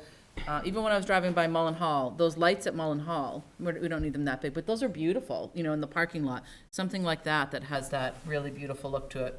Did you want to Mr. comment? McConerty, could I ask you a question? Wasn't there someone in town who helped move them and paint them at some point? Yeah, so Public Works, they were in inventory at the old water plant, and Public Works pulled them out of the inventory and they started cleaning them up. But when the project started for the water treatment plant, Paul Moskovsky's company, landscaping company, did a lot of the design. They did the whole front design of the whole entrance works, and so they were the ones that transported the fountains up to a sandblasting company and painting company up in Rochester, and then they transported them back, and then we had a company down in Orleans build the electric gas replicas of the lanterns on top. So Moskovsky did all the moving. They're fragile. Right. For Public Works, we didn't want to. You know, they're just fragile and they're kind of awkward. So would it be okay to work with Paul Moskovsky to move one and then potentially create something to replace the one that we moved to Woods Hall? Yeah, I would say when the time comes, when it's ready to be moved, when the property's ready. My understanding is they're looking at bringing it into the steamship, Cahoon Park. It'll be a couple of years probably. We'll be the stewards of the horse fountains until that time, and then when it goes to move down, we probably would speak with somebody like Paul Moskovsky or something. You want to put that in a low trailer. Right. It's Use the right equipment. It wants to be anchored Absolutely. down. He may have ideas about replacing the one that's gone. I wonder, Peter, if we could reach out and see if we could partner. Yeah, I think Thanks to him for helping us in the first place. Indeed. Yeah, it's a big deal. Yeah, he was very helpful with the town. He worked very well with the water department and with the contractor, so it was a good collaboration between the companies. Awesome. Thank you. Thank you, Peter. Thank you. Thank you. Next, we have vote to affirm direction on follow-up discussion on fire station staffing policy. So Megan and I discussed this, and Megan had a shorter version. I came up with a longer version, and we talked about the fact that it may get pared down by the board because it might be too specific. But put it out there. And we can work backwards if you think it's too specific, or if there's too much in it.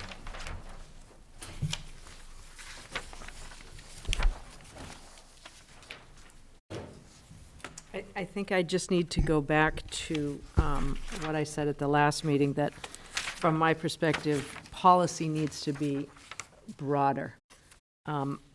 I don't think it's productive to put in the number of new fire department by a certain date, a fire department personnel. I think you box yourself in, and I will go back to Selectman Braga's comments that we are not in the position of directing the chief, whether it's a police chief or the fire chief, as to how many people they should be hiring or manning. So I think this is the same thing I think that we heard before, and I think it is not broad enough for me. Okay. You have suggestions of what you'd like to see removed, or do you have a different main motion? So Did you say there were two, I can just tell you. two proposals? I only see one. Actually, we should have submitted yours to print. I can just I'm read sorry, you we what, that's okay, I can just sort of give you,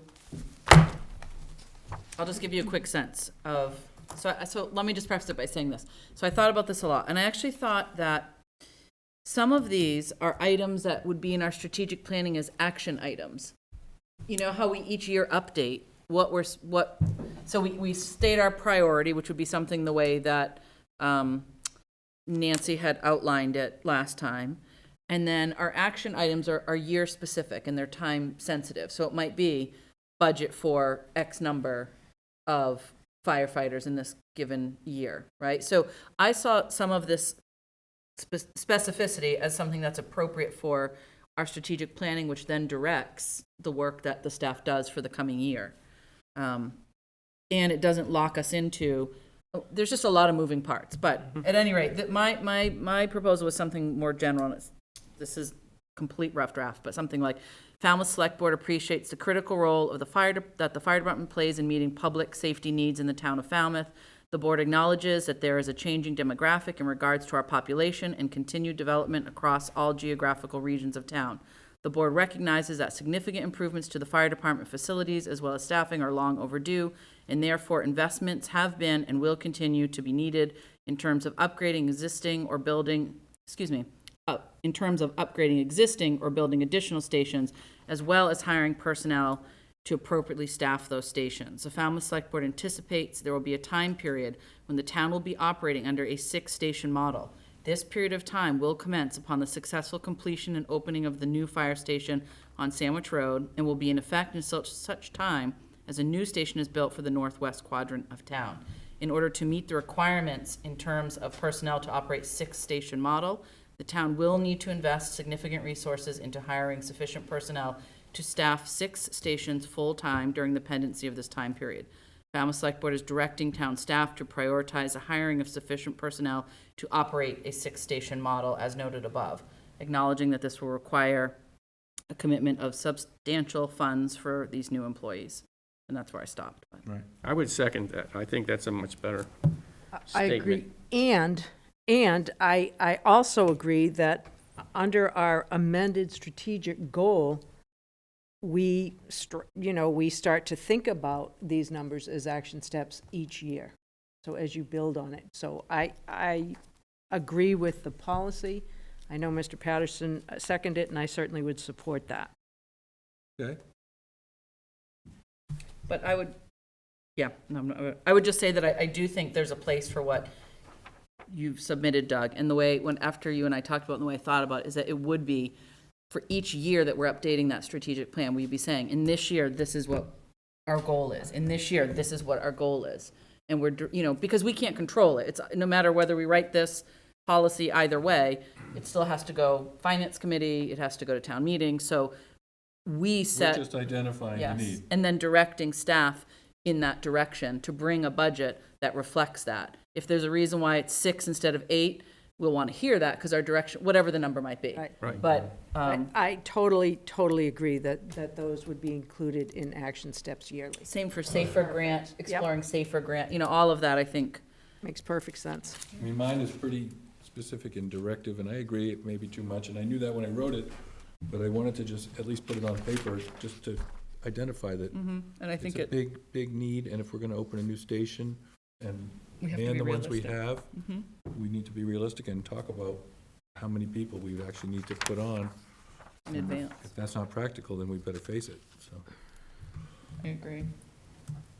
So I have a motion to approve Megan English Braga's policy as written, and you've all seen mine. Yeah, I've seconded it. Okay, all those in favor? Aye. I'll Very send the good. draft to the town manager's office. Thank you, Megan. Thank you. It's very rough. And Chief Smith, I see you're here. Did you want to make any comments? I imagine you got to take a look at. Can we just be Did you sure wanna- that this makes it to, because our strategic planning, well, I won't be there, but you're all strategic planning isn't Yes. that far away. I think that's a So I great think this idea. is an important thing to have If you for could that. hang on to it, So- make sure. So it goes into our packet? It's not a totally Yes. bad idea. No, I think it's just good in the strategic planning because it's so Did specific. you want to add anything to it?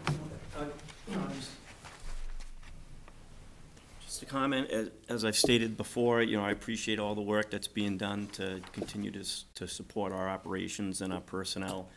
And just bearing in mind that, until we reach that staffing level where, we're hindered by being able to staff the way we'd like to, just based on our attrition and our daily staffing, and we continue to address it on a daily basis. And as time continues to move forward and we continue to have more personnel available, then we can make some of these a reality. But knowing that we're limited with our personnel right now, there has to be patience by many that will continue to move this forward and to work with, obviously the board and the town administration. And I So want thank to- you. I want you to know that just because I wrote all that doesn't mean I'm trying to tell you what to do. It's just that I think it's our charge to identify a need and then to advocate for it. And so that's what my hope is. Yep, and as I've said in the past, this has been going on for quite some time. This isn't anything new, and it's finally being addressed, and we're looking forward to seeing those changes. So thank you. I don't think the chief is ever going to say no to additional more staff. personnel, no. If he, he's just going to be very happy when he can get that. Keep them coming. Yeah. Okay. Thank you. Thanks, chief. And next we have vote questions for the ballot for May municipal election relative to debt exclusions for Sandwich Road Fire Station, wastewater treatment plant, and a new one by petition to a non-binding referendum for ballot, a vote by the voters on the Holtec decommissioning of Pilgrim Nuclear Power Plant. On the debt exclusion ballot question, shall the town of Falmouth be allowed to exempt from the provisions of Proposition 2 1/2, so-called, the amounts required to pay for the bond issued to pay for costs of design and construction of a fire station to be located on Sandwich Road, including the payment of all costs incidental and related thereto? I second that. Any question? Any language concerns? No. Sounds like to me it was written by our town council. Yeah, I move to and bond counsel. put it on the ballot. Well, I assumed that was that, but Oh, second. I'm sorry. That's You quite all doesn't right. usually motion to put it on, do you? No. Yeah, so I'll move Okay. to put it on, And I'll Sam, and you second. Okay, all those in favor? Aye. Aye. The next one is a debt exclusion ballot question. Shall the town of Falmouth be allowed to exempt from the provisions of Proposition 2 1/2, so-called, the amounts required to pay for the bond issued to pay costs of engineering, design and construction of improvements to the wastewater treatment facility, including, without limitation, all costs thereof as defined in Section 1 of Chapter 29C of the General Laws as most recently amended by Statute 1998, Chapter 78, including the payment of all other costs incidental and related thereto? I move we place that on the town's Second. ballot in May. All those in favor? Aye. Aye. And the third one is vote questions for the ballot, excuse me, do we have that here? Shall the town of Falmouth approve charter amendments? We don't have the language for Where's the, language? the Holtec. That was last minute, I know. I do have it on my phone. Don't know that I have the actual petition with me. Here's a petition. It's right, this one here? Oh, okay. Oh, yeah. Yeah, we have this. Yeah, we do. Okay. I didn't have it in mine. Okay. Here it I is. don't You either. got mine?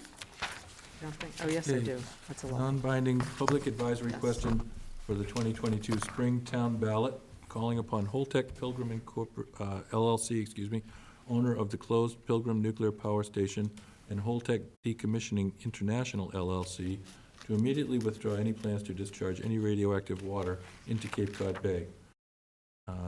Want to read all the whereases, I guess so. Whereas Cape Cod Bay is a federal and state protected area and habitat for the endangered right whale, and whereas Cape Cod Bay provides a vital livelihood for fishermen and the tourist industry, whereas the National Academies of Science has determined there is no safe dose of ionizing radiation, whereas one radioactive element in Holtec Pilgrim water is tritium, which concentrates up the food chain from sediment to seagrasses to the fish we eat. And whereas Holtec Pilgrim can discharge radioactive water any time without approval of the Nuclear Regulatory Commission, NRC, and whereas the Attorney General of New Mexico has filed a lawsuit against the NRC for unlawful proceedings and illegal activities involving Holtec, and whereas the Commonwealth has the authority to stop the dumping. Therefore, shall the people of the town of Falmouth direct the local government to communicate with Governor Charlie Baker, Attorney General Maura Healey, and the state legislator to employ all means available to ensure that Holtec commits to immediately withdraw any plans to dump any radioactive water into Cape Cod Bay. So moved.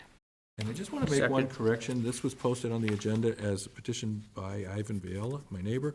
He was good enough to sign it, but not overly enthusiastic, and he actually pointed out that, you know, there's bigger things to worry about, like nitrogen pollution. So it was just a misprint, and this was actually brought by Diane Turco and Catherine Bumpus. Bumpus, yes.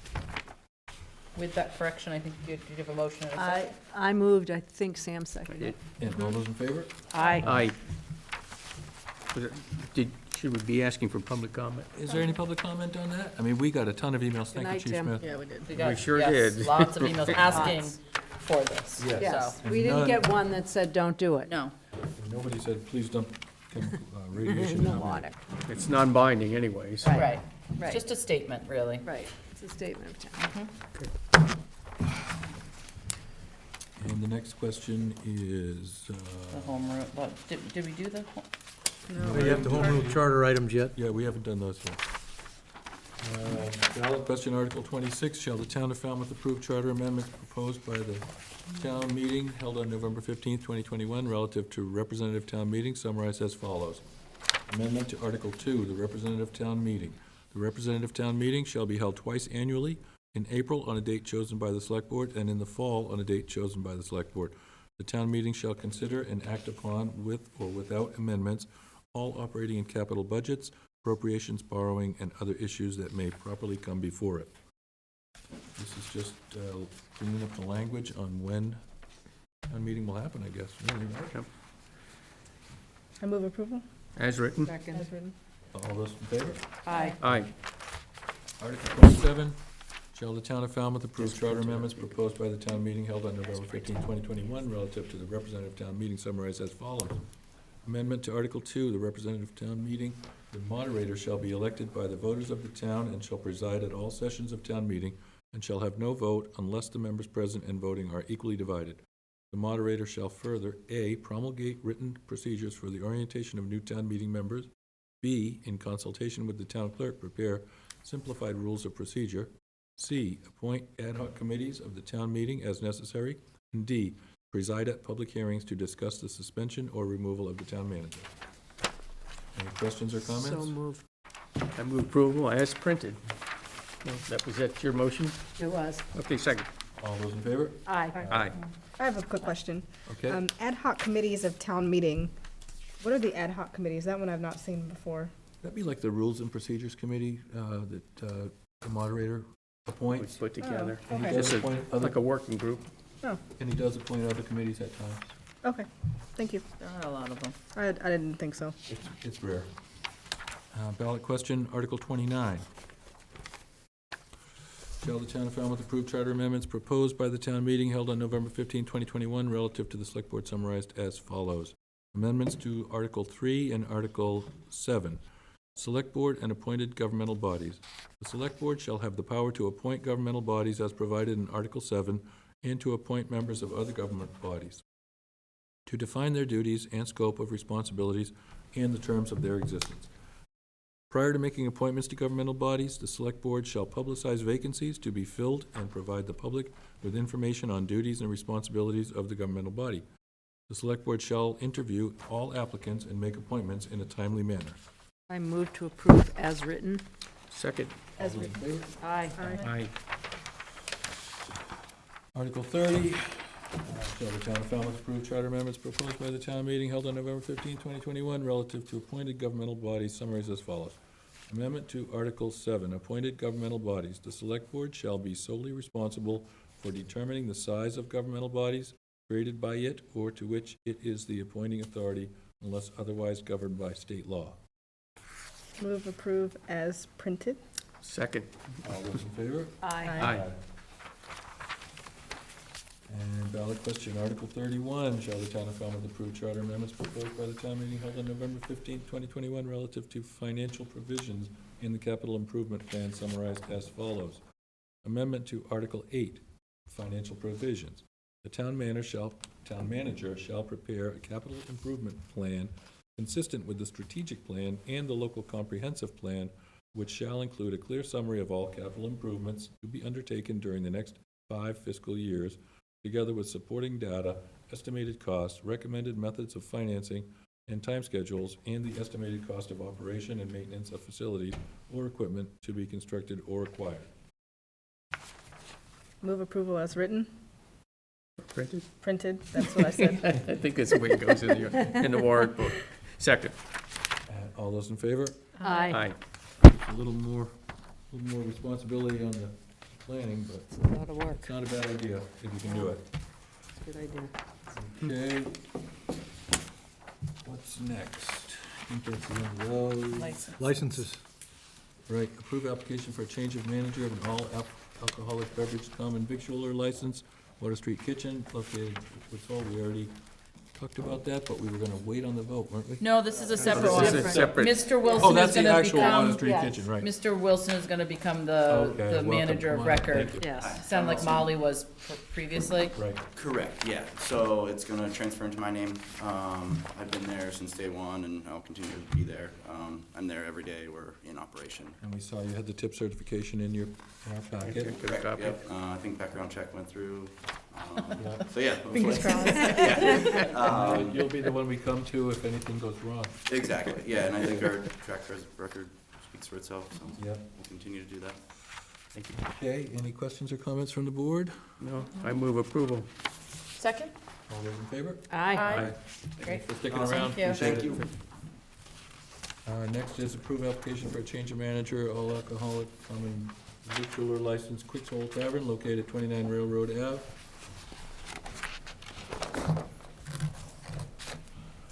Welcome. Hi. Hello. Welcome. How are you? Together. Okay. Please speak up and identify yourself for I'm the Ed public. Reed, the general manager of Quicksole Tavern. Okay, I'm Beth Colt, the owner of Quicksole Tavern. yes. And you'll be the new manager? I am. So you'll be the one we come to when there's any trouble? Absolutely. Not that you've had any yet that I'm aware of. Great. Any questions from the board? I move approval. Second. All those in favor? Aye. Great. Thanks for Thank sticking you. around. Thank you so much. Okay, Have a nice day, everybody. Thanks, too. you too. okay, consent agenda. The licenses for the entertainment license, Sunday entertainment license for Shipwrecked LLC. There's a lot of comments by email from concerned residents about the entertainment license, but I don't see that actually here. Is this the entertainment license for amplified music? Because I don't see it described here. I have it. It's in my packet. Oh, it's not on the agenda though. Not per se, but, okay. Okay. Is that, there's certainly a lot of people knew that that's what was up. Right. Based on the email. That's true. But and I share their concerns in terms of noise, and I don't see why use of acoustic instruments isn't sufficient in a relatively small location like the one that they have. Well, they noted that the sounds of vehicle traffic are gonna make it impossible for people who are not neither musicians to hear. What I was thinking was, is there an option to do like a trial period where they could have music for certain hours for, say, a month in the summer, and then we see how it goes? Well, I'm concerned about the email that we got today with the photographs of the amplifier and the decibel on the, I know it's an iPhone and it's not very professional, but indicating that music is already amplified and it's already a problem. So I'm a little concerned about that. I missed that email. It was just today, so I spent all day monitoring emails. Did a good job, by the way. It was easy traveling between layovers and so forth, so. Yes, please. For the record, Kevin Clower, quite honestly, I hadn't planned on presenting tonight. I thought I was going to be coming in moral support of the applicant, and to possibly jump in if need be. However, I think you guys were flying through the schedule so quickly that I know the manager is planning on attending, but isn't here yet. Okay. So I'd be happy to speak for a moment, because I did have a chance to speak with Rob and with Alex Kahn, the owner, about this a little bit. So if I can answer some of your questions and concerns, I'd be happy to do so. If not, I'd suggest maybe we could table this until We certainly can do that. a little bit of time. Yes, sir. I didn't come specifically tonight to speak to the issue on the. Okay, so, yeah, if you don't mind waiting a little bit, would that be okay?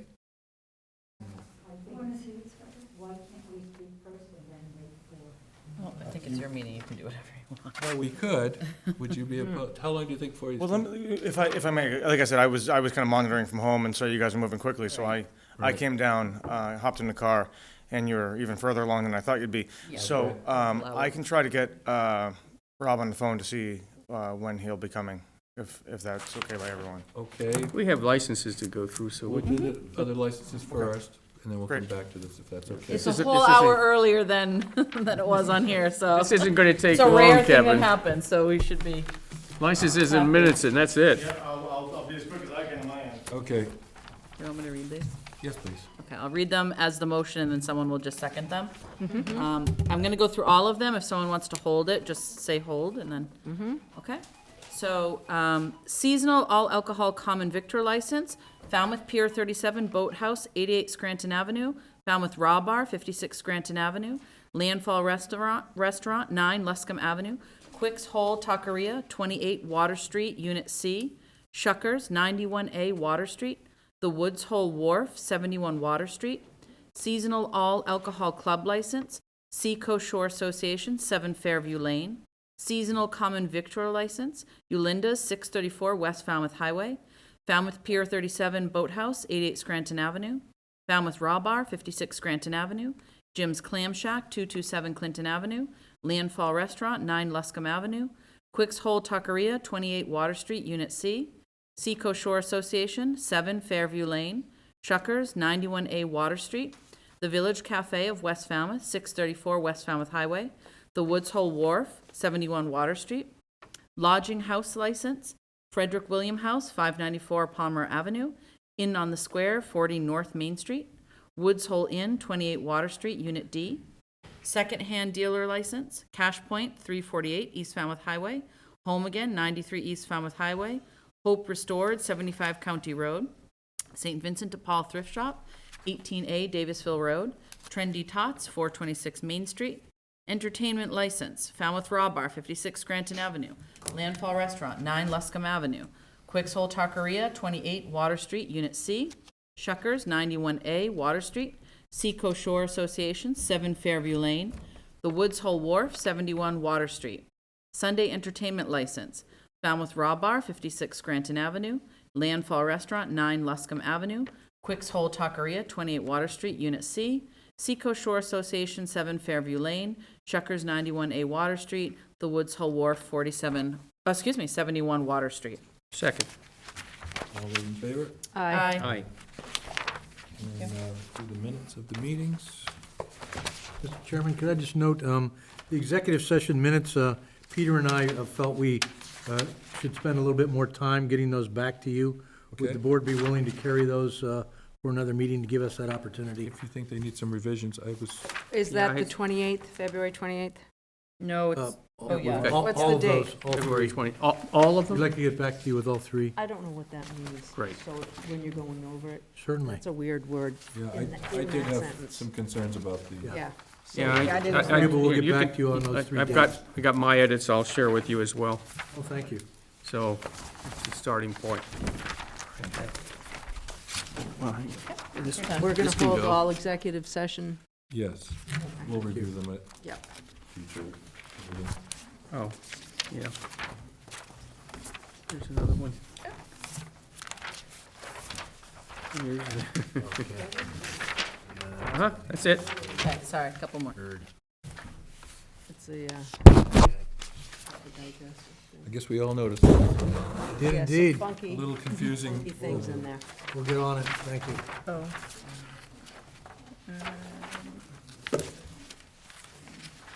Okay, so that just leaves the public session. Sorry, one more. There's one more suggested edit, edits. One more edit to the file.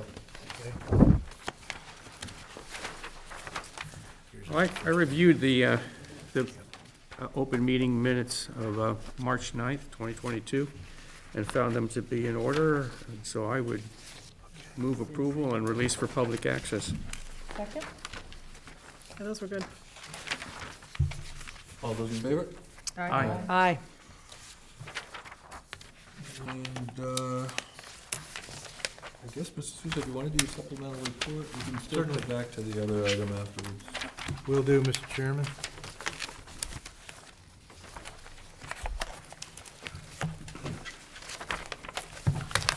The board's next meeting will be your traditional brief meeting, which convenes just before the onset of town meeting, Monday, April 4th, to be held at the Lawrence School.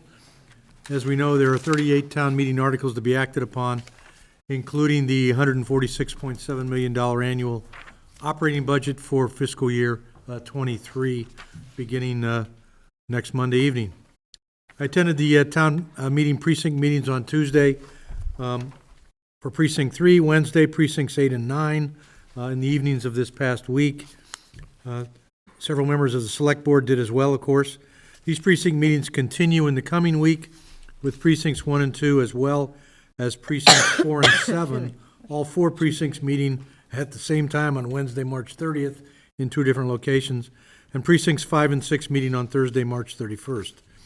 Your next regular business meeting following the April town meeting is scheduled for Monday, April 11th. And members of the board, I was very pleased to welcome our new IT director, Dawn Lewis, who began her work today. Dawn, it's great to have you with us. A hearty welcome. That concludes my report. I'd like to just make two comments. One, traditional brief meeting, I want to just take that word brief out because I may need to put something on the agenda. So the time may be different on that one. And then my second comment is I will not be able to attend the April 11th Select Board meeting. Okay.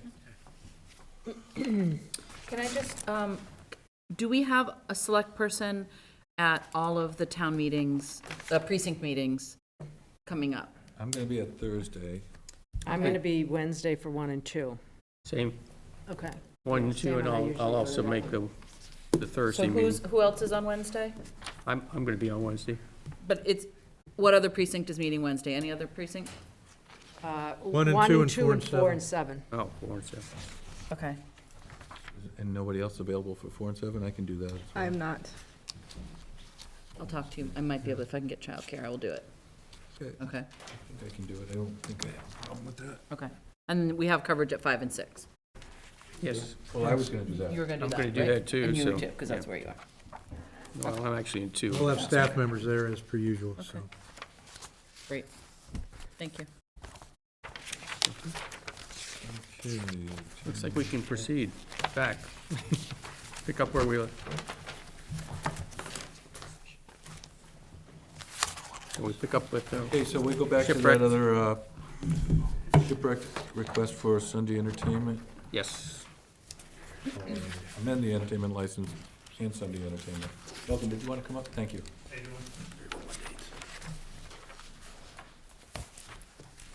Sorry about that. I didn't realize you guys were No, it's so not your far fault. ahead. We were cruising Went tonight. faster than ever. That's for okay. once. So I'm Rob Lowen. I'm the general manager of Shipwrecked. Welcome. Thanks, guys. So I don't know if it's accurate or not. I just had mentioned earlier that we had an email from someone today who had said that they were at the restaurant, and they said that there was amplified music and it was pretty loud, and that was, during the time when they had expected it was acoustic only. And so I brought that up. I can't say that it's true. It's just an email that we had. I don't know the person who sent it. So. Okay. And Fair then, did you have other comments? Oh, you were thinking about the trial basis. Yeah, so we received a lot of emails of concern about having amplified music. And so your reasoning in here is that you're not going to be able to hear it over the cars if it's not amplified. And then there's residents who are concerned about the sound, how loud it's going to be. So I was wondering if we could come up with some sort of compromise, a trial period, so to say. So if we give you a temporary license for, let's say, a few weekends to try it and see if it is as loud as we think it's going to be, to see how the residents feel about how the sound is, and then go from there. That was the first suggestion that we had. Okay, appreciate that. Other comments from board members? Well, I would like to know whether that report was correct, whether in fact there's amplified music being used right now. Like I said at the last meeting, when somebody brought up the amplification, so we have solo and sometimes duo acts at the restaurant, and it's typically 3 to 6, Saturday and Sunday afternoons. And I didn't even think about it. They would come in, there'd be a guy on a guitar, and then he'd plug in, and he'd have a microphone, and he'd have a speaker. And that was basically it.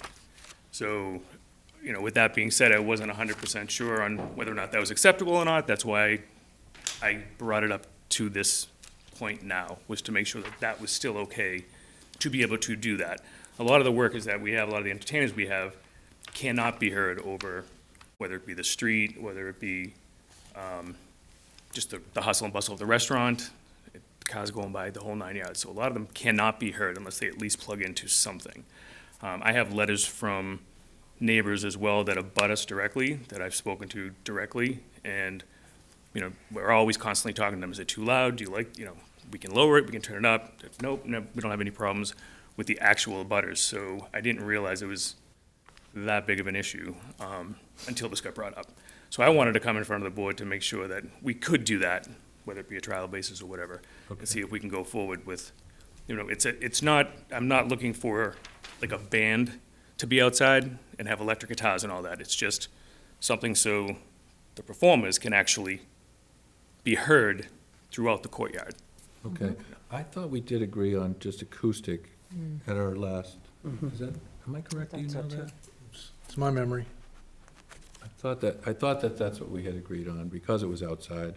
And we just did put that same restriction on other restaurants recently because in the past, when we've had the outdoor entertainment amplified, it's been a problem.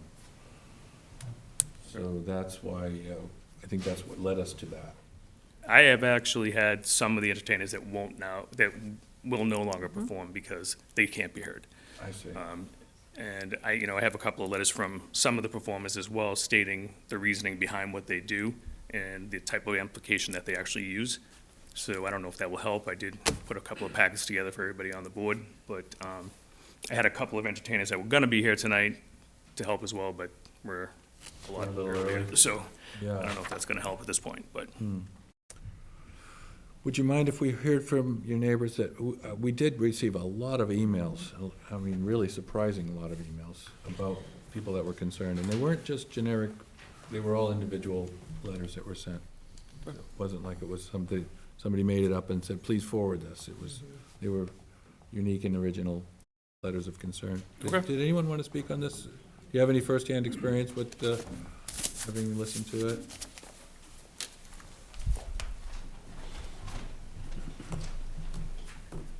I'm Dave Buzanowski. I'm a resident of 32 Lucerne Avenue.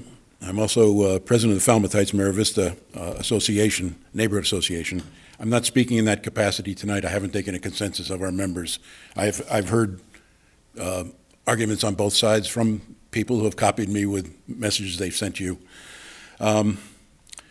Regarding the outdoor music and entertainment, like that profound philosopher Yogi Berra said, it's deja vu all over again.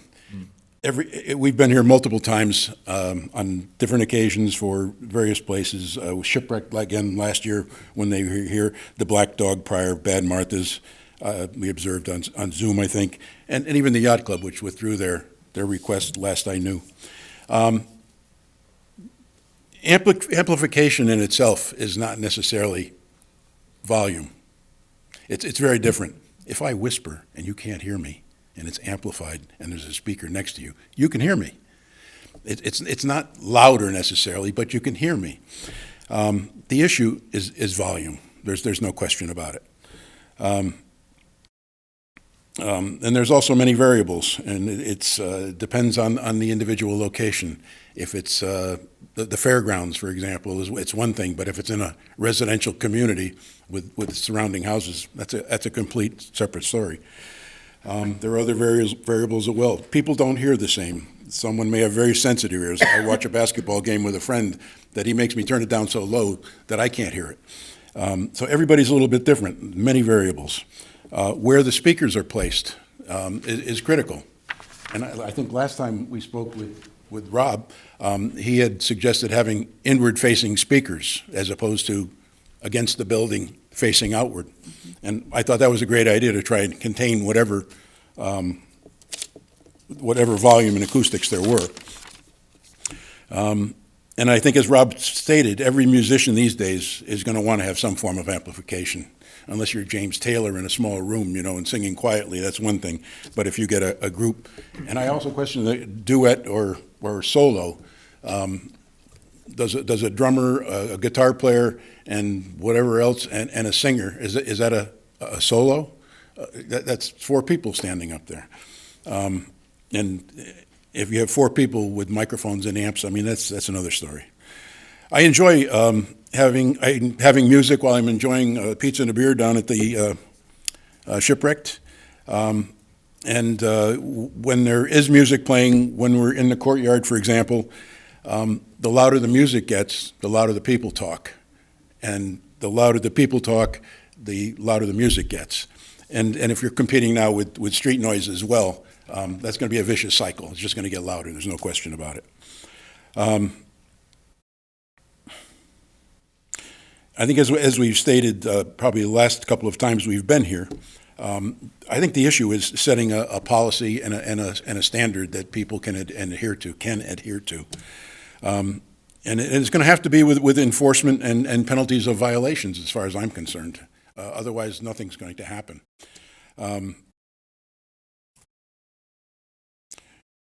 We don't want to be unreasonably hard on establishments, especially an establishment in our own neighborhood such as Shipwrecked. But I think Shipwrecked or another establishment must be considerate when it comes to considerate and respectful when it comes to the citizenry, especially neighbors in such close proximity. And that's all I have to say, really. I think the town has to set the standard and stick to it and put some teeth to it. I just want to comment that I agree 100%. I think it's not, we're getting hung up on this word of amplification. Everybody who's going to play an instrument is going to plug in to a speaker because they are not going to be, unless your analogy is perfect, unless you are in a quiet music hall and that's all that's, even then, I guarantee there's some amplification of, James Taylor's music when he's playing, a large capacity where there's folks, even if they're quiet as can be. The piece is the noise and the impact on the folks around. And there are things that we can do, and I do agree that it needs to be more specific, and there needs to be some level of check-in to ascertain that all the things we talk about, speakers facing inward, that the volume is set at a particular amount, and if the crowd is a little bit louder, then the crowd is a little bit louder, but the music doesn't rise up, to sort of go back and forth with it. But I don't see how we are going to have any music at any establishment in this town if amplification isn't allowed. Amplification doesn't mean it's a rock band. It literally means that, acoustic guitar being plugged into a speaker, and that's going to happen. We've had this discussion many times, and I think that agree that I think we've been coming at it the wrong way. And that we have to just, think about the level of the noise and stop getting hung up on the terminology, because we just kind of keep having a circular conversation about this. I agree with that. Any other thoughts from that? Well, I mean, my problem is that we've always had the challenge of how do we enforce it? How do we measure it to decide what's an acceptable level? And then how do we enforce it if it rises above that? And I've worked in acoustics, and it is a very difficult thing to figure out. There's not, it depends on the particular environment, the particular The wind. humidity and wind, background noise, because it's usually a signal-to-noise ratio. The last time we talked It's- about. It's not a small thing. Last time we talked about a standard, it was gonna be the sound should not emanate beyond the property line. That's right. I don't know how you really can actually control that. Can't trap the sound. I know. I think does it rise to the level of disturbing the neighbors? If we start saying sound does not work like that. Those laws of physics aren't gonna work, but. Yeah, and I think the other side of it, just if I could continue before we go to other public comments, is, I had a problem with a restaurant across from me, and I called them and I complained about it. But it's the particular group and individuals, if they start to drink, the next thing you know, they pick up a mic and they start literally yelling to people around the neighborhood. And so it really is incumbent upon the management to control this and manage it. And I think that's where things seem to fall apart. And so it's happened to me, so I can fully sympathize with the complaints from the neighbors. But Rob, that's what your challenge is gonna be, even if you get this license, we'll yank it, I think, if it's not managed by the people in charge of that particular establishment. Welcome. Thank you. Good evening, select persons. Thank you for letting me speak this evening. I'm Lorraine Luckner. I live at 15 Penn Ave. I've lived there for 20 years, so I'm accustomed to the standard noise that we hear in Falmouth Heights during the summer season. My house is 2 houses away from Shipwrecked, and nobody has ever come to me to ask me if the noise is loud or not. I'm around year-round, so I am home. What concerns me is when they had the amplification outdoors for their one-day experience for the road race, and it was an amplification license. That noise was just so loud that my husband and I, even when we closed the windows, put on the air conditioning, we actually had to leave the house because it was just unbearable. Now, as Ms. Bragg said about the noise, that you really can't control where the sound is coming from. We walked across the street to the beach, and we didn't hear much of the sound at all. And yet in our house, it was like the music was coming from our front window. That's how loud it was. So it is a great concern to us. And we did call and we did complain, but depends who you get on the telephone. It's a young person, I don't blame them. They say, oh, we have the license, we're allowed to do that. Have a nice evening, goodbye. We asked if they would change where the speakers were. And their comment was basically the same, oh, we have the license, we're allowed to continue. So it really depends who's working that evening when, you talk about calling up and putting in a complaint. The letter from the Shipwrecked managers, and he expressed also this evening, was that he needs the amplification so he can be above. I'm talking about above the noise of the cars, the motorcycles, the exhaust systems, and miscellaneous other noises. Well, my concern is that the noise level at this point during this high peak summer is already way too high to have the music going above. So in other words, in order to be hearing the music outside, it has to be at such a loud level that it is going to be affecting, I can't speak for all the neighbors, but I do know it will affect us. Now, I haven't had any complaints. It's obviously now the winter time, my windows are closed, and normally when they had just their regular singers, I could hear it, but it wasn't really annoying. But when they put in that loud amplification, it was just bombarding my home. The Shipwreck does have choices. It has a large indoor space, and there's absolutely no reason why people who want to listen to amplified, loud music can't go inside their establishment. Their windows are closed, the air conditioning can be put on, And from my experience, when I went, and I do use the restaurant, the food is good, and I do like sitting outside, and I like being able to converse with my friends and enjoy the outdoor space. But inside, there's no reason why that music and all those wonderful musicians cannot have their music going on inside. There was no waiting list if you wanted to go inside to eat. I experienced that all summer. It was just a waiting list for people who wanted to eat outside. So I really don't understand why the Shipwrecked doesn't use the choice to keep their music inside, and the patrons who want to listen to this loud music can go inside, listen to that music. The inside's open all summer. I don't feel there's any need for them to be outside in the courtyard with loud music. And I hope you take this under consideration, because they also put in the license for the hours of 2 to 8, 6 days a week. And that would become extremely annoying. I know it will be to us. So thank you for listening to me. Thank you. Do you want to, I know you've been waiting. Hi, good evening. My name's John Hackett. I've been a summer resident of Falmouth since 1991, a resident butter of the Shipwrecked premises for the past 6 years, when it was British Beer Company before. And my concern, again, is the same as everybody else, volume of the noise. The outside acoustical performances that were performed last year could be heard from my house. Now, I'm diagonally across the ball field, so there's no obstruction between me and the Shipwrecked building. But their performers were on the other side of the building, and I could still hear them sitting in my backyard. And it's, you know, when you want to have friends over or whatever at your property, you should be entitled to the quiet enjoyment of your property. You shouldn't be inflicted, have music inflicted from another source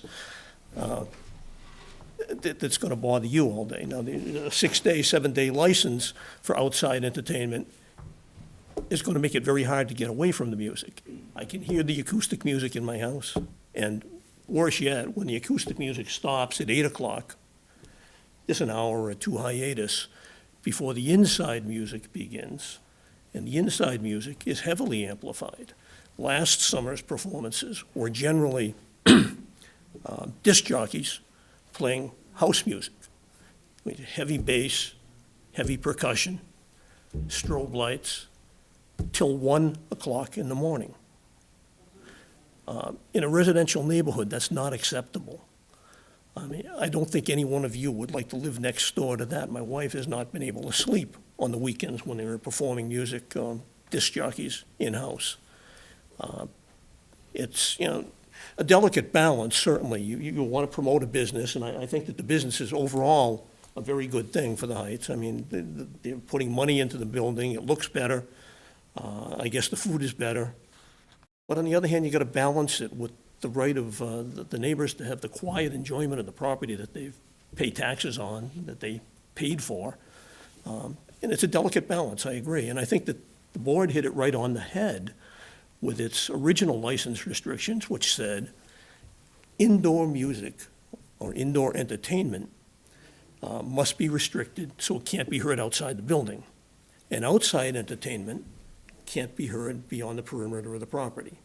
I think giving a license for amplification is probably going to run afoul of, you know, obviously would be changing what the restrictions are in the license if we do it.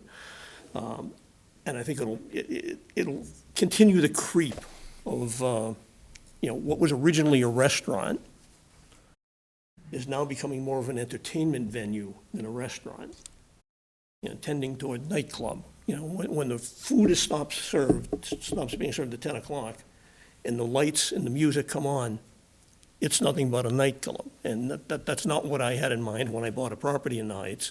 It wasn't what existed when I bought my property in the Heights, and hasn't existed in the Heights since the 70s. And that was a time that I don't know that anybody wants to go back to what was going on in the Heights at that point. So I would ask the board, continue the same restrictions on the license that are in place now. Permit, you know, I guess outside amplification, as long as the property, the noise isn't gonna leave the perimeter of the property. Maybe you turn the speakers the other way. Now, I have complained to Mr. Khan, and I've talked to Rob. And I got a lot of lip service last year. We're gonna turn down, we'll turn the strobes away from your window. Well, they did that because one night it was like there was a police car on the field with the blue light flashing into my living room. But the noise problem hasn't been resolved. I get lip service, but it's all been to no avail. So I ask again that we keep the same restrictions that are in place. You've got to be considerate of the neighbors. It is a residential neighborhood. People work, play, and try to sleep in that neighborhood. Thank you. So, Mr. Hackett, are you saying that you're understanding that there's some amplification that's acceptable and try to keep the sound within the property? Last year, the license said acoustic music. I know there were microphones last year, and I can hear them sitting in my yard. And granted, I'm one of the closer neighbors to the restaurant. It was not bothersome, on a Sunday afternoon between 2 and 6 or whatever. But Monday, Tuesday, Wednesday, Thursday, Friday, Saturday, every day between 2 and 8, I think is kind of unreasonable in a residential area.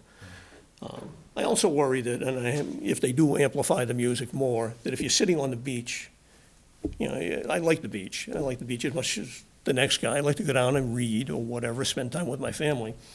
But you like to have a little bit of peace and quiet while you're on the beach. A guy comes next to you with a big boom box and starts blasting it. You can go and confront him and ask him to turn it down. You can go and have the lifeguard ask him to turn it down, or you can just ignore him and maybe he goes away in an hour. But if we're having amplified music 2 to 8, 7 days a week, there's nowhere to go unless you go to the beach in the morning or you only go on rainy days, one or the other. Okay, thank you. Any other public comment? Yeah, go ahead. Can I ask a clarifying question? Yeah. Is amplification, are we defining it as microphones and speakers? Or how are we defining amplification? Oh, I think we said acoustic music, and honestly, I was thinking of just acoustic without amplification, and now I'm realizing that, I guess there's another understanding of acoustic is an acoustic guitar with some amplification is still considered acoustic entertainment. Then there's electric guitars, which are, all electric and loud. So maybe we need to start saying no amplification. Well, I guess that was my question is, I'm sorry. Amplification, if we are discussing it to mean microphones and or speakers or certain types of microphones or speakers, because it sounds like there's some confusion on just literally what we mean by the word amplification. And so I think at some point we need to decide what we are going to say the definition of amplification is in whatever we decide tonight and in the future. I agree, and what's allowable. Right. Welcome. Hi, I'm Paula Lichter, and I live in the Heights, and I've been listening to everything, and I'm usually better at reading a prepared statement, but I want to say something before I read it because I come at it from a little bit different angle. I don't think that a test period would work because partially we don't know, and the people who live around there are not all the people who are disturbed. There are a lot of people because of the beach and ballpark, et cetera. It's a little different. And so let me just read what I have. It kind of summarizes what's been going on. All right, so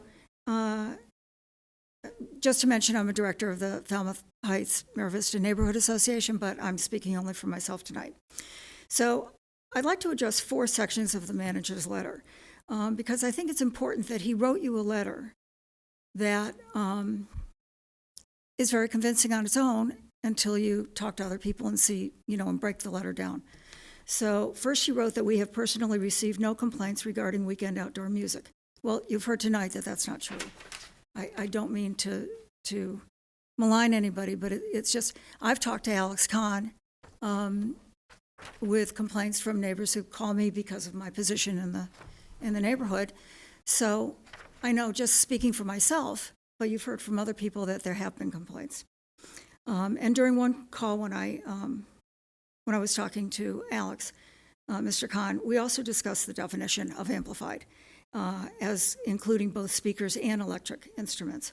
And today he called me about an unrelated matter, and when we approached this subject, he was very clear that they have never intended to have something like an electric car, right? I have an electric bike, like an electric guitar.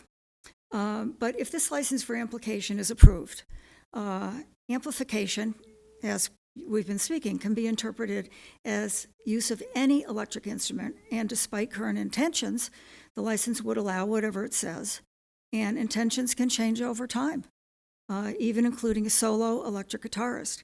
I think the volume of any amplification can be difficult to control in the confines of the property. So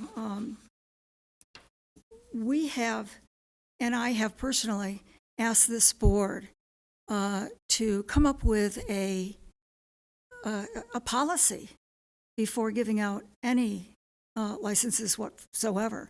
Because right now, as you can see, without a specific policy, it's difficult to know what's going to happen. And when I talked to Mr. Khan today, he said that, it's just not financially feasible to have somebody 7 days a week, but the application is for 7 days a week. And it's not feasible to have them from 2 to 8, maybe only 3 hours. So last year, there were performances from 3 to 6 or 4 to 7 on just the weekends. But, intentions can change. So, secondly, the manager wrote that it's impossible for guests not seated directly in front of the musician to hear them. But I can tell you that when I was there, I was sitting, when there was live music, and I was sitting closer to the front bar.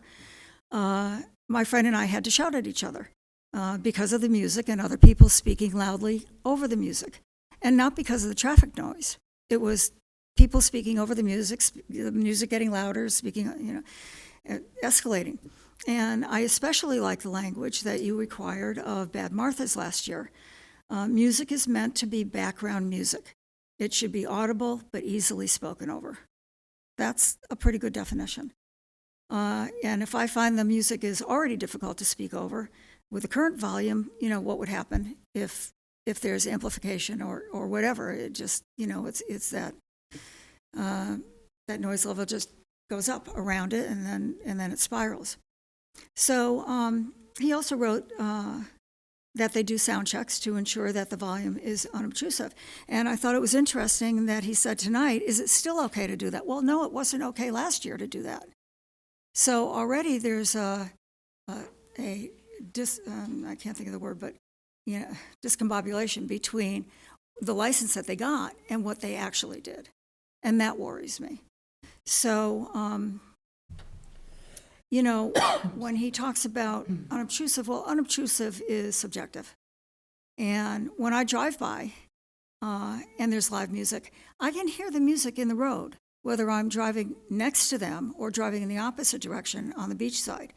And, if I walk to the beach and can hear it, well, if I like the music, then I may find it unobtrusive. And if it's not my style, then I find it very obtrusive.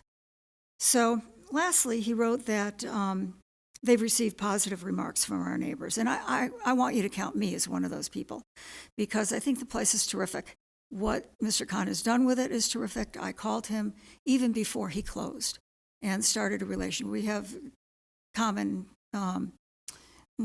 he lives in Newton, I live in Newton. I voted for his mother for state rep for the last 30 years. So we have a kind of telephone professional working relationship, and I've talked to him a number of times about a number of things. And, so it's just the volume, as we keep talking about. And they're already exceeding the current license, which states outdoor music will not extend beyond the property line. So that's what, Chair Brown, you were speaking about. That is what's on the license, not extend beyond the property line. So even if Shipwrecked agreed to dial back their request to weekends, and that's what Mr. Khan and I were talking about today, let's say from 4 to 7. For me, the most important issue is that last year you set a precedent for outdoor music at 3 establishments where the music would not be heard outside the property lines or for it to be low enough that patrons could easily speak over it. After all, the music is for the benefit of the patrons, not for the neighbors, not for those walking by, and not for those, as in this case, at the beach, the park, or the ball field. So I believe the board had the neighbors' best interests in mind last year, keeping the residential feel of these two neighborhoods. My concern is that if amplification is approved tonight, the precedent your board has already set will be totally negated. And other establishments which currently hold licenses with restrictions might return to ask you to overturn those restrictions. And establishments in other residential neighborhoods might ask for the same amplification. The effect would be disturbances in any Falmouth neighborhood, not just in the Heights or in East Falmouth. The issue of amplification could end up being a subject for discussion every year, over and over again. And nobody wants that. Probably going to happen anyway, but we'll have to make it a little more clear. Well, that's why I asked for you maybe to deny it tonight, make a policy, and then have people come back and ask for licenses within the policy set by the board. I think that's a good suggestion. Okay, thank you.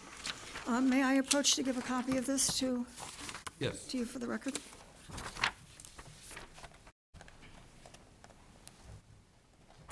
Whoops, where is it? Sorry. Thank you. Thank you. Any other public comment? Mr. Finner? I do have to. Thank you.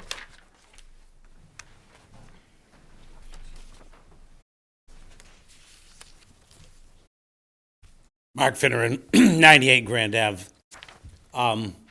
When they first came for their entertainment license, I was kind of bothered that you put the restriction on them, and it was totally unprecedented to my knowledge. I did not speak, I didn't say anything, and the only thing I've said to these people, I know them all, is I addressed it to Rob once. I said, I don't know why they put that restriction on you. There was the case that we all remember at the Silver Shores Shanty. Oh, and I am a member of the Falmouth Heights Mara Vista Neighborhood Association. And that problem, there were legitimate complaints, and the board dealt with it by requiring them to keep a level of amplification. Actually, Teddy was part owner of that at that point in time, and he could probably vouch for this, that the manager used to go around on Sunday afternoons when they played their amplified, mostly acoustical music with a decibel meter. And he would stand in front of the nearest houses in the neighborhood to ensure that he did not go above the level that this board had determined. I think that same stipulation should be applied to these people. They were, in effect, penalized by you as a board before they ever even had any entertainment and never violated any rules. And I think they should be dealt with the same way that the Silver Shores Shanty was dealt with. And then, I mean, as far as the complaint that this hasn't been around since the 70s, I mean, the casino closed in 2001. I mean, the Brothers 4 was in operation into the 90s, I believe. And previous places there have had entertainment licenses. And you can't hear the music when the wind's blowing in the ocean and cars are going by. So I think you should resurrect whatever the decibel level was that you required of the Silver Shores Shanty and apply it to these people until a real problem arises. Well, yeah, go ahead. No, I was just gonna say that I think we just have to recognize that amplification has already been happening. So again, it's not like the problem is going to get worse by allowing amplification, because I think it's clear that amplification has been happening.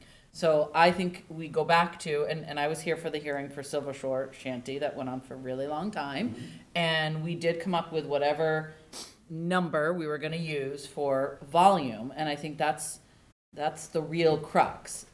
Amplification has already been taking place. We've heard that there was some confusion from Rob. We've heard from residents that it's clearly being amplified. So like that, we can change that, but that is not the real fear, that somehow if we do that tonight, the music is gonna change exponentially, because they've already been using amplification. So I think it's our opportunity tonight to craft something that's more user-friendly. Well, I think that in that vein, you're allowing the music not to exceed the property boundaries is too limiting. I mean, your past policy was for it, and I believe it was Paula's house that the complaint was from, and I remember seeing Flinny on Sundays when I leave church, because I'll go in the Heights there, and he'd be out while they were testing with his decibel meter right on your doorstep, basically. And there were no complaints after that, as I recall. So I think that we can come to a happy... I don't think we picked a decibel meter number. I think we. Well, he had a meter. Well, I know. And so he must have been, I don't know. Point maybe is, I Teddy knows. think it was the same instruction that we gave, that the sound should not emanate past the property line. I have to No, go back because and why read would it, he be but I across the believe street that on was- her doorstep if you, which is We didn't tell them considerably where to dis... go or even to use the meter.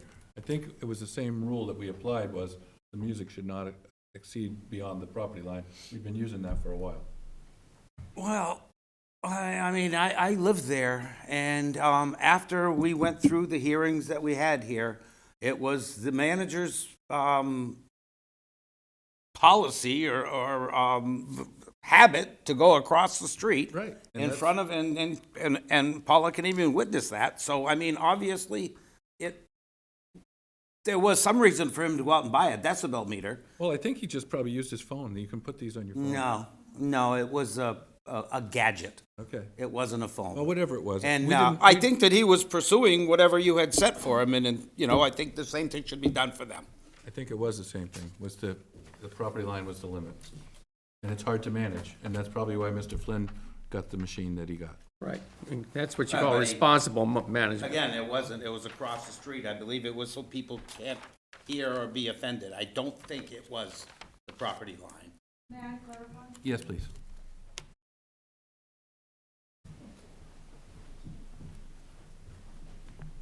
So again, Paula Lichter, I do live right across the street from what's now the Black Dog, that does not have an entertainment license. When this board, when the Silver Shore Shanty came before this board, the agenda said liquor license, alcohol, and common victualler. There was no advertisement of entertainment, so there was no one in the room to speak to it because we just didn't, it was a common victualler. So, but while Mr. Flynn was up here talking about it, he said, oh, and by the way, and the board agreed and gave him an entertainment license, which we then fought for 4 years. And the only reason we stopped fighting for it is because he left the property and went somewhere else and created the kind of sports bar that he really wanted to create. Now, the reason why he bought the meter, it wasn't on the phone, it was an actual meter, is because every time I was sitting on my deck on the water side of my house, 150 feet away, I would call and say, I can hear you. And so he would get his meter and he would come around and he would see what it is. And that's really what happened. Okay, thank you. I think we just have to be practical. We have to strike a balance. Yeah. It's a business. It's in the Heights. I understand some folks have lived in the Heights since it wasn't rowdy and crazy, and I appreciate that. We all want to have peaceful enjoyment of the property that we live in. But we also have businesses. We have a really small season where people try and bank all their money. Music and arts are lovely. I know it's subjective, 100%, but I just think we have to be very practical. There is live music in many communities across the country and the world, and they somehow manage to strike this balance. And I think it's incumbent upon the establishment, when you have these neighbors, every single person who stood up here tonight has said something positive about your restaurant and the improvements. And so, I think it's incumbent upon the holder of the license, as Sam said, to be responsible and receptive. And you may not feel it's too loud, but if you're getting multiple calls, then it's too loud for some of the people that are right around you. And on the flip side, hopefully, residents will acknowledge that this is a business. It's rooted in the community. It's going to be open, so that we can kind of enjoy it throughout the year, and we want that. So, But it's not just the residents. You see, we have beachgoers, we have ball players, we have, I know, but we generally don't hear, the only people well, we've you heard don't hear from complaints- them. That's the problem. They are underrepresented. And they're the people we sometimes hear from when we're out walking, or people on the beach will talk to somebody who will then, who's a member, who will then call me. And those people are not represented here. And I think that that's a shame, but there's no way to represent them. But they also have been affected. So I just wanted to add At the same time, that we in. did receive, I don't know if it was 20 or 25 emails, and this is on the consent agenda. Yeah. All right, thank you. Thank you. Yes, sir. One last comment, then we're going to hear from the proponent. If you are considering changing at all the current licensing restrictions that are in place, I would ask that you consider as well limiting noise after 11 p.m. in a residential neighborhood. Having strobe lights and booming music at 1 in the morning is completely inappropriate. Thank you. Thank you. Welcome. Good evening again. For the record, Kevin Clower. I've been taking some notes, so this might be a little disjointed because I'm trying to address a lot of different points that have been brought up. One thing, this is a business zone property. This property is zoned for business, and this exactly what is occurring here. I do realize there's residential neighbors, and I think Ms. English Braga was 100% correct when she said that, there has to be some give and take on both sides. I think the applicant and the manager needs to be receptive and respectful, and at the same time, neighbors need to understand that this is a business zone property, and this is a use that's been occurring at this property for the past 45 to 60 years.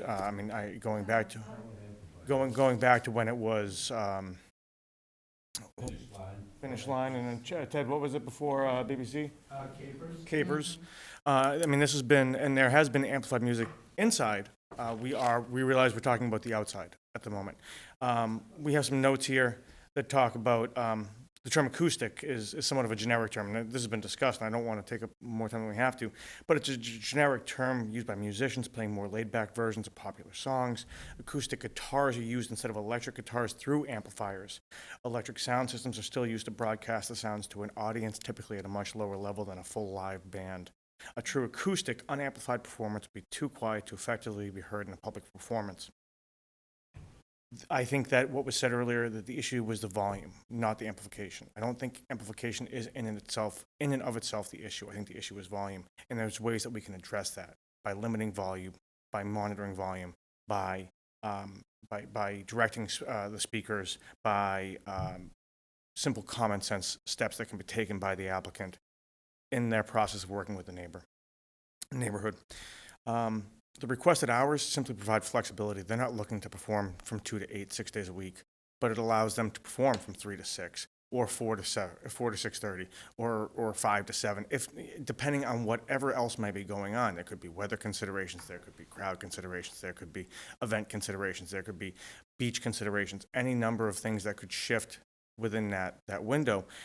Typically, though, they've been doing 3 to 6, and they've been doing it 2, maybe 3 days a week. Again, the requested hours simply provide more flexibility. I think this board, other boards have been clear that what they do or not is not a precedent-setting matter. Every situation is taken with its own factors to be considered. So I don't think that we can say, well, if we allow this, then we have to allow X, we have to allow Y, we have to allow Z. I think every board I've been in front of has said consistently, we're not establishing precedent. We are looking at the factors that are being presented to us and making our decisions based on those factors. I do think that the team at Shipwrecked has been very respectful. They are part of the community. They live here. They work here. They've really invested in the community. They've sought to make themselves part of what's happening around them. And I think they've done that in a really great way. I think what they're trying to do is provide something that we don't have a lot of. We don't have a lot of beachfront dining in town. For a town having the longest coastline, second longest coastline in the state, there's not that many places that you can eat by the water. And especially when you can be outside and have some nice acoustical music being played in the background. Amplified acoustical music. Slightly amplified. Slightly amplified. So I think that there are ways to address this. I think that the team has shown a willingness to address this. I think they've shown a willingness to communicate openly. I think that they want to they want to be good neighbors, but they also want to run a business that's going to be successful. And allowing this goes a long way towards doing so. I'd be happy to address any other questions that the board might have, or maybe Rob can, or. Well, I want to think about whether or not we want to come up with a policy, as one of the neighbors had suggested. I think that might be a good suggestion. And would you and your clients want to consider whether or not you want to define those hours a little more? Sure, I think that we could certainly.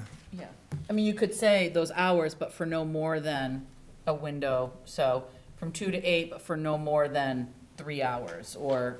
I think, and speaking with Rob, he said the latest they really had anyone playing was 6:30. If we wanted to limit it till 6:30, I think we could certainly live with that. If the board. Do you want to give any consideration to the comment that the gentleman made about the strobe lights and stuff going on till 1 o'clock and the loud DJs? I honestly haven't had a chance to have that conversation. That's what I mean, maybe we should go back to the. But that's not, I mean, what we're here tonight requesting is relative to the outdoor music. I think that, we've heard what was said today. I'll speak with Rob, I'll speak with Mr. Khan as well. I think that they have some internal discussions to have about how they want to handle that, and I think it should be handled. But I think, what we're looking for is not to, I say this delicately, I think if we wait for a policy to be, created, these things can take a while. I think that, we can certainly agree to limit the hours or the days even if need be. What we're looking for, and speaking with Alex today, he said, certainly the Saturday, Sunday, or they're looking for maybe Fridays, maybe Thursdays. I think they'd like to have the flexibility because, again, you look at weather, you look at other considerations. Flexibility. I think Megan made a good suggestion. Maybe there's some more parameters that could be added to give a little more. Sure. I think I did offer the 6:30, and I think, in speaking with Rob, that's something that we could be okay with. So you're asking for 2 to 6:30? Mm-hmm. And what if there were a requirement that it weren't more than 4 days a week? So last year, we typically just did Saturday, Sunday, and it was 3 to 6. So when we put it out there, we put it out there just in case there was a Monday holiday or. Mm-hmm. But I think what we heard was people just don't want to have it 7 days a week. So if you have the flexibility to do 3 days a week. My short answer to that would be, we could agree to no more than. Fantastic. Yeah. And like I said, typically it's only 3 to 6. It never usually goes after 6 o'clock on the afternoon.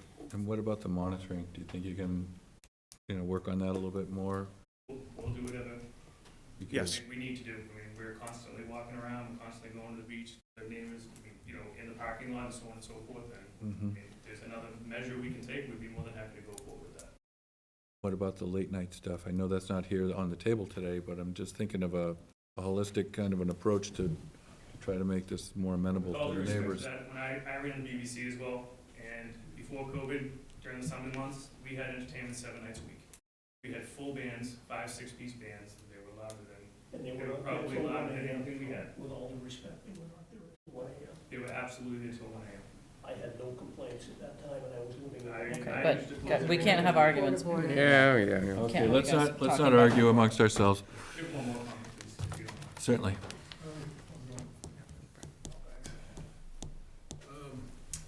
I'm actually one of the performers, one of the musicians. Introduce yourself. My name is Brian Cairns, and I've been performing at the various British beer companies for almost 20 years now. I would have to absolutely agree, concur with Rob that entertainment was absolutely going on till closing. I heard some comments in the room, and all respect to the neighbors around too. I've been involved in outdoor entertainment over there before, as well as at the shanty years back.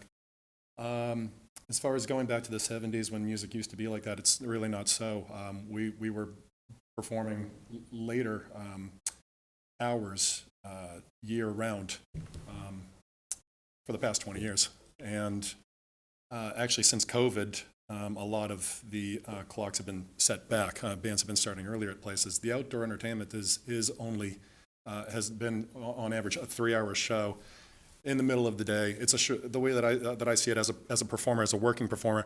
I have, as a musician, I have a wife and we got a little one and a mortgage to pay and everything. And it's a career. It's a career, and it's our lifeblood for a lot of us musicians who are out there doing it. We've been crippled by COVID over the past 2 years. A lot of the businesses have closed down right before our eyes. They're trying to come back. We got shut down a couple times due to COVID, and there was no performing at all for several months. That hurts our industry. It hurts the musicians, and it hurts the venues as well. These venues are trying to come back, and they really rely heavily on the entertainment. It actually has great influence on bringing people out. There are people who do not come out to hear it as to talk over it as background noise. There are people who specifically come out for the entertainment, and it really does help. And during this short season, it really does help generate money for the local economy, and it helps the businesses. It helps regular working people like families and such. The outdoor entertainment, as far as the amplification goes, I've been dealing with it my entire life. Amplification is not much different than this TV here. This TV has a microphone built into it, and you can turn it up and down with your remote. And if people believe that we can turn this TV on here and have it at the same level that we're all speaking at right now in this room, you can absolutely do the same thing with the PA system. To not have a microphone or an amplification system going on at the shows outside is just kind of unheard of. You don't see people doing it. That would be more probably reserved for people sitting on their couch, with a few friends in their living room. It's pretty well needed for a show. It could be straining on. We already got past that point. On the voice, yeah. And like as was said earlier, playing over the traffic and reaching an actual crowd to make it even worthwhile being there. It could be. I would. As a musician, I'd say that I would need the amplification in order to do the show. Yeah. There are a lot of places, and I'll keep this short, and I thank you for your time. There are some places I perform out in Plymouth every week, year-round right now. And the winter, I perform on Main Street, and the winter gets really great over where we are on Main Street because they're in season. And in the short summer months, they're out of season because everybody is flocking from there to go down to the Plymouth Harbor because they want to be outside and they want to be on the water. And so people are looking for that during the short season. So it's, it can be controlled, low volume. It's typically a 3-hour show. Musicians even take set breaks. With the set breaks added, they can be 15, 20-minute breaks. Some of them do 1 or 2 breaks. It's not even 3 hours. It's the middle of the day during the short season. They're trying to, play for the tourists and help the restaurants and help their families. And people are flocking to the water. I heard somebody mention, why can't they have entertainment inside all the time? These people don't want to sit inside on the beach during the short months. They want to sit outside. They want the experience of that, and they want the entertainment. I was one of the entertainers who performed out there at Shipwrecked last summer. I respect the neighbors, and as a musician, we musicians, we want to work with the neighbors, absolutely. We're just trying to, I think, as everyone had said here, trying to find a kind of nice balance. So anyhow, that's, I guess, all I'd like to say about it. Okay. Thank you very much. So we've had a lot of talk about this. Do you guys think you want to approve something tonight, or do you want to give it some more time to? I'd like to see us come up with a consistent policy rather than dealing with each restaurant separately. So if we can come up with what I think is an acceptable wording for this kind of an entertainment license where there's definitely a residential community, it's not a big entertainment facility like I think Fairground. revisit the Bad Martha's decision and a couple of these decisions. Do you think you can help us with that, or would you like us to take a first shot at it? Is it kind of too vague? Yeah, I think it might be challenging. I think there might be some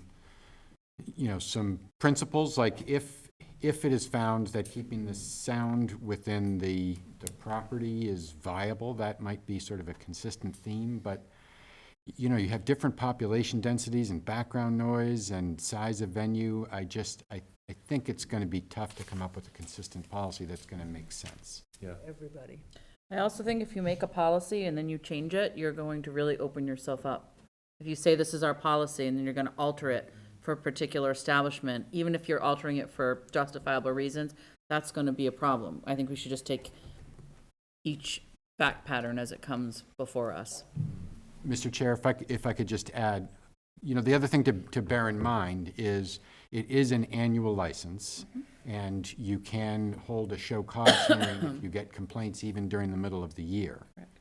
So, I guess my thought would be perhaps, you try to muddle through. You've heard a lot of concern, so come up with some limitations, whether it's days of week, hours of the day, and, clearly the proprietors can be put on notice that if the board gets a lot of complaints, there's going to have to be a hearing and potentially a suspension or revocation of the entertainment license. And certainly the renewal of the entertainment license at a minimum is going to be jeopardized if there are a whole bunch of complaints. Okay.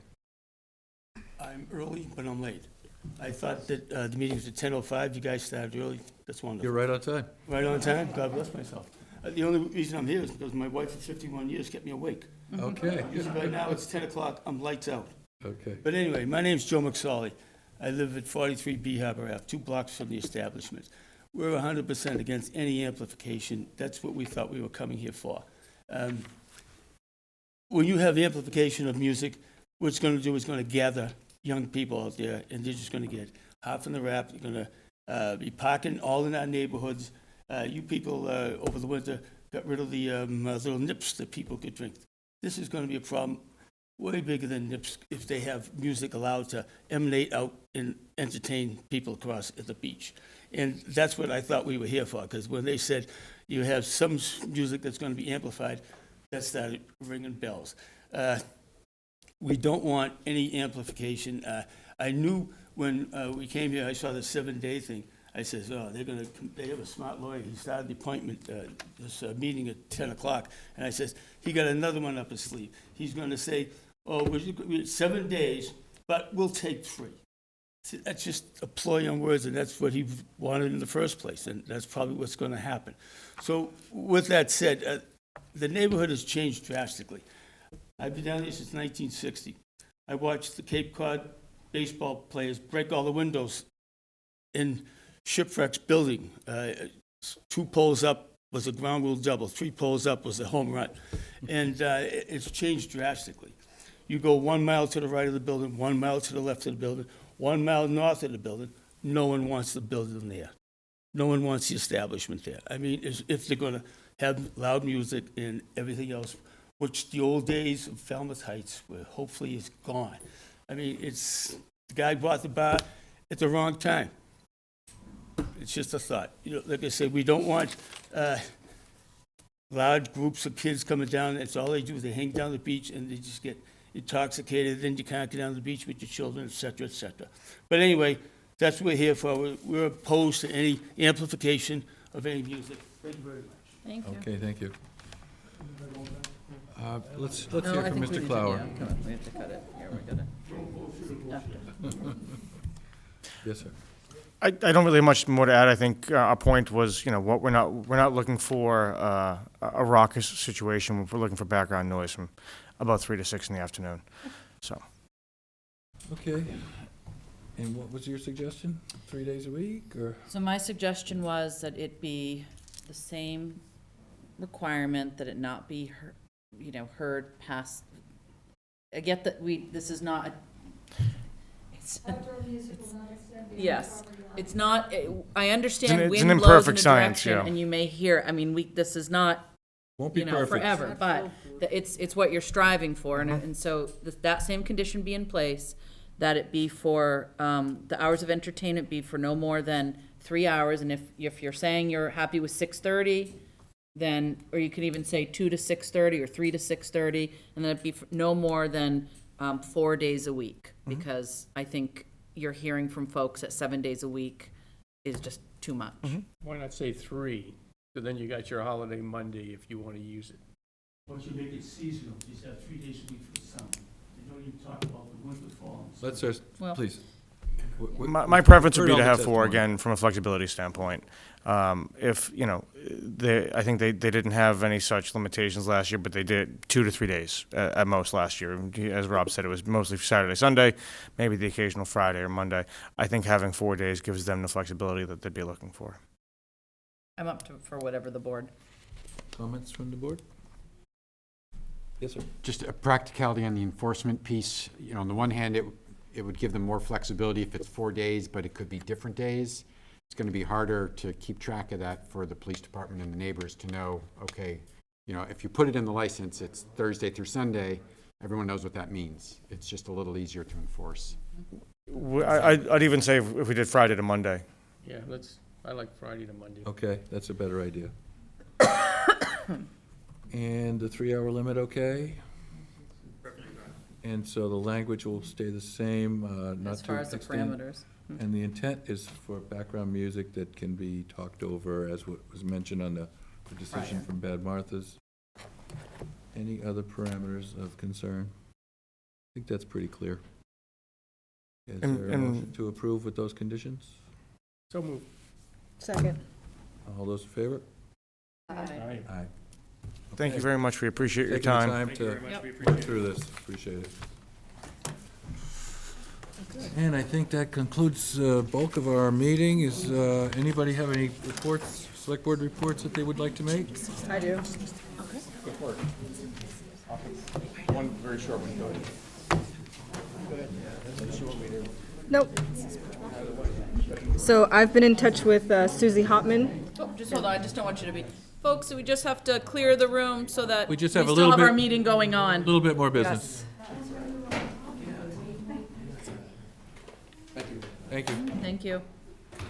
Someone's leaving their purse. Paula, right? I know, I was fishing for my keys. So a couple quick things. I've been in touch with Susie Hopman and Chief Dunn about doing another community Narcan training, probably at the senior center, somewhere like that, so that community members can be educated on our opioid crisis and overdoses and have a way to help people in need.